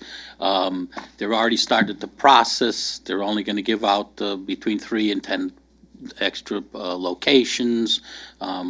We have 2 in the town of Newington. I know Weathersfield has put some forward. But then there's others, you got to look at it too. There's other parts of the state that don't have any coverage at all. So I don't know what the state is thinking about as far as coverage, because in the town of Newington, you have Hartford and Bristol. I guess Bristol has one, and Weston Street in Hartford has a facility, Arrow facility, it's a dispensary. So I don't know what their thinking is, but you get back to the planner and let them know, and then we're going to, I think we're going to proceed as a commission to look at the regulation ourselves. Thank you. Okay. Why don't we hear let's bring up the other one, and then we'll talk about scheduling. So why don't we look at next item is 1618, which is a freestanding sign. You want to read that one? I think that's pretty cut and dry. Petition 16-18, special permit, section 6.2.5, freestanding business sign at 225 Richard Street, H.O. Penn Machinery Company Incorporated. Applicant N&W Branch LLC. Owner Anthony Bannister, 225 Richard Street, Newington, Connecticut. Contact. Anything strange about this, Mr. Platt? No, it meets the numerical requirements. Next meeting. Okay. If you Any wish. questions, Mr. Chairman? Do you think we could have them stake that out where it's going to be, so that while we're driving around, we could look at it? So we have residential property across the street. I just want to check the location of it. Thank you. Okay, so we're all good with this going on next meeting? Okay. Now we get into the other medical marijuana application, 1718. You want to read that one? Petition 17-18, zoning text amendment, section 6.16, medical marijuana dispensary and production. Siva Sedan LLC, applicant John M. Kelly, 66 Cedar Street, Suite 208, Newington, Connecticut. Contact. Now, this is one where the applicant does not meet the distance requirements as stated in the regulation. He's looking for a text amendment to reduce the distance requirement from 1,000 feet down to 400 feet. Commissioner Camillo, you got a question? Has production been added to that? Because he originally came for a dispensary. That's the way it 6.16 reads as part of the heading in the zoning regulation. Right, that's just the title, right? Yeah, I believe Attorney He just Kelly's only, he read whatever's in the book he Yeah. put down as the 6.16. Right. So this is one where I would suggest maybe that the planner talk to the applicant and see if he would let us go through the regulations that this would be redundant to hear this one at the same time. well, yes. I don't know. And You if, tell me how to handle well, if he were here, and I'll pretend I'm him, I would like the commission to proceed with the application, because I think there's basis for reducing the residential separating distance. I've been doing a lot of research into other towns, and, well, actually, I'll share it with you. We are one of the very few towns that has a separating distance from residential. Every town has a separating distance from churches and schools and playgrounds, but we are the only town that has separating distance for residential. And that's why we're going to meet and discuss this and have a debate about it. Well, I don't see a purpose of having them come in. Well, because he's asked. Well, He's asked. Okay, have you double checked with him? Have you brought it to his attention that we're going to bring this up? If he wants to withdraw and lose the opportunity on behalf of his client to get Well, approved. He does not have the information that was discussed tonight that we're going to take this up as a commission. Correct? That's a 2-month process. I know that, but he doesn't have that information, does he? Correct. Okay. He takes a chance on getting denied, and then when you get denied on something, you can't reapply for 12 months. So that's why I asked him whether or not Well, yes. he's familiar with what's. Yes, you can reapply. You can reapply. You'd probably be wasting your money, because why would the commission say yes the second time if they said no the first time? So he could. Can I suggest that you, tonight, just schedule the hearing for next month, and then if he says, no, I'll withdraw, fine, he'll withdraw. But if he says, no, all due respect, commission, I want to proceed, you've at least then given me the ability to schedule the hearing. fine. He That's has the fine. right to do that. Yeah. But I think once we talk to him, he'll think that it would be a better idea. He's looking for a reduction that's that's specific to his piece of property. He didn't even go from 1,000 to 500, he went to 400 so that his piece Yeah. would fit specifically into into that requirement. And plus, I, like I said, I have reservations as to some of the language, the way the regulation ended up coming out was not what, when you read the record, the intent of the commission when we talked about it. But a lot of things didn't happen the way it was supposed to. Would the town planner be able to look into around that area? I've been told that there's R12 land behind the Super Club there. And then if you could check into that, I'd appreciate it. Thank you. Okay, well, you'll have a conversation with Attorney Kelly and tell him what we're doing. Now, let's talk, at this point, let's make a determination what we're gonna have the planner put on the agenda for the next meeting. So how are you gonna proceed, Mr. Planner? Yeah, that's true. To revisit the marijuana regs completely? Yeah. Just seems like maybe because I'm more engrossed in it now. Took a year last time. Huh? Took a year Well, last it's not time. gonna take a year, because we Right. have the basis of it. We're gonna look at specific 'Cause- things. Right, because now there are about a dozen towns that have dispensaries that have now had them for so many months. You know what the issues are? The issues are the distance requirements. That's the hangup. Yeah. And how far you want to open this up? How much bigger, how bigger do you want to open up the industrial properties? Do you want to include other properties, PD zones? Do you want to include different, on the Berlin Turnpike? You know, there's a whole bunch of stuff to talk about. maybe you the want to first- restrict it only to industrial. We'll have the conversation again. You have knowledge now of what the industry is because it's out there. And for me, the first question is, does Newington want to, I wouldn't use the word encourage, but does Newington want to enable, to make it possible for medical marijuana dispensaries? Some towns don't. Farmington, as we speak, they're amending their regs now to make medical marijuana a prohibited use. So there are towns who don't want it, and they say so clearly in their regs. There are other towns that consider it just another pharmacy, and it's not even in their regs because in those towns, it is just another pharmacy. It's permitted as a right, the ZEO signs off on it. So somewhere in between, in that range is where Newington wants to be. It's a classy. Would you be able to bring a few of the pluses and minuses in different towns, some that are okay with it and some that aren't, so we can kind of have a baseline moving to understand? I could tell you that when and correct me if I'm wrong, because Sobieski was here, he was on the commission, Mike was here on the commission, I don't know if you were or not. When we looked at this, we did it like restrictively because we didn't know what the industry was. We really didn't want it, but then we didn't want to say no. And you could tell by the number of meetings we had that it was pulling teeth to try to get this thing into some, and we made it so restrictive that it was almost like, why even bother? Because I bet you there's only 2 or 3 sites in the whole, I mean, here's a perfect example.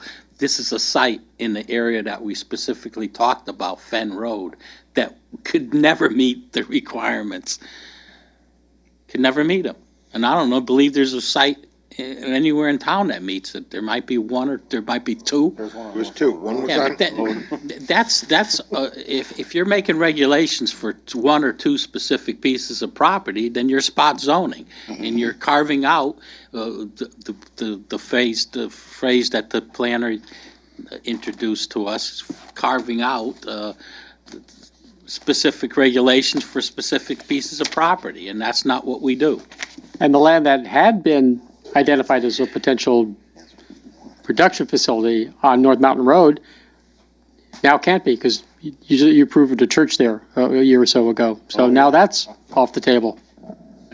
No, So either no, we're- because we're 100 feet, so you can have it there on North Mountain Road. Right. Right? That's where, if for a production facility, you can't Production. have a dispensary on North Mountain Road.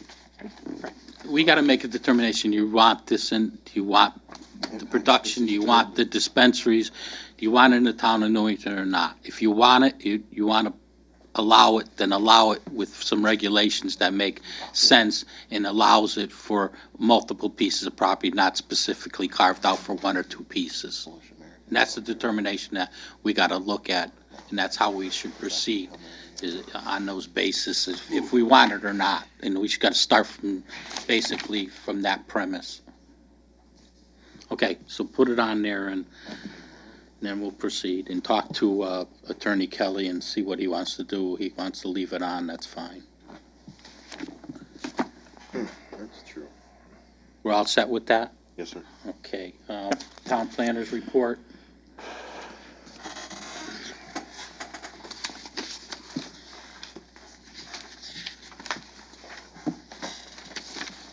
Okay, my report on Newington Ridge Preserve is still accurate, but it's also kind of been overtaken by events now that Mr. Massimino has submitted the site plan modification for approval, and the box trailer and the rock trailer are now gone. So that seems to be moving forward. And then the other item that I have in my report here, but it's a communications item, is the wetlands regulation. As I mentioned at the last meeting, by ordinance in Newington, the Wetlands Commission or the Conservation Commission is required to provide you with a draft of their proposed amendments as a courtesy, if you will.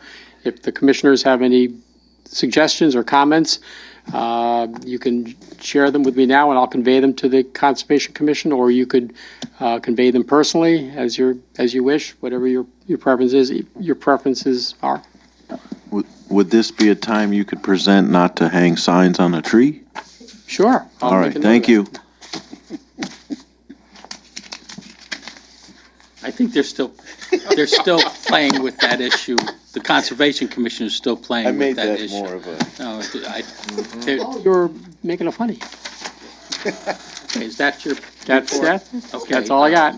Next, you got communications, you're all set with that? Yeah, I have no other communications. Any communications from commissioners? Commissioner Claffey? I just want to say I have seen the CEO out and about in town, and I have seen a progress with compliance on all issues that I have either wrote in or have just seen.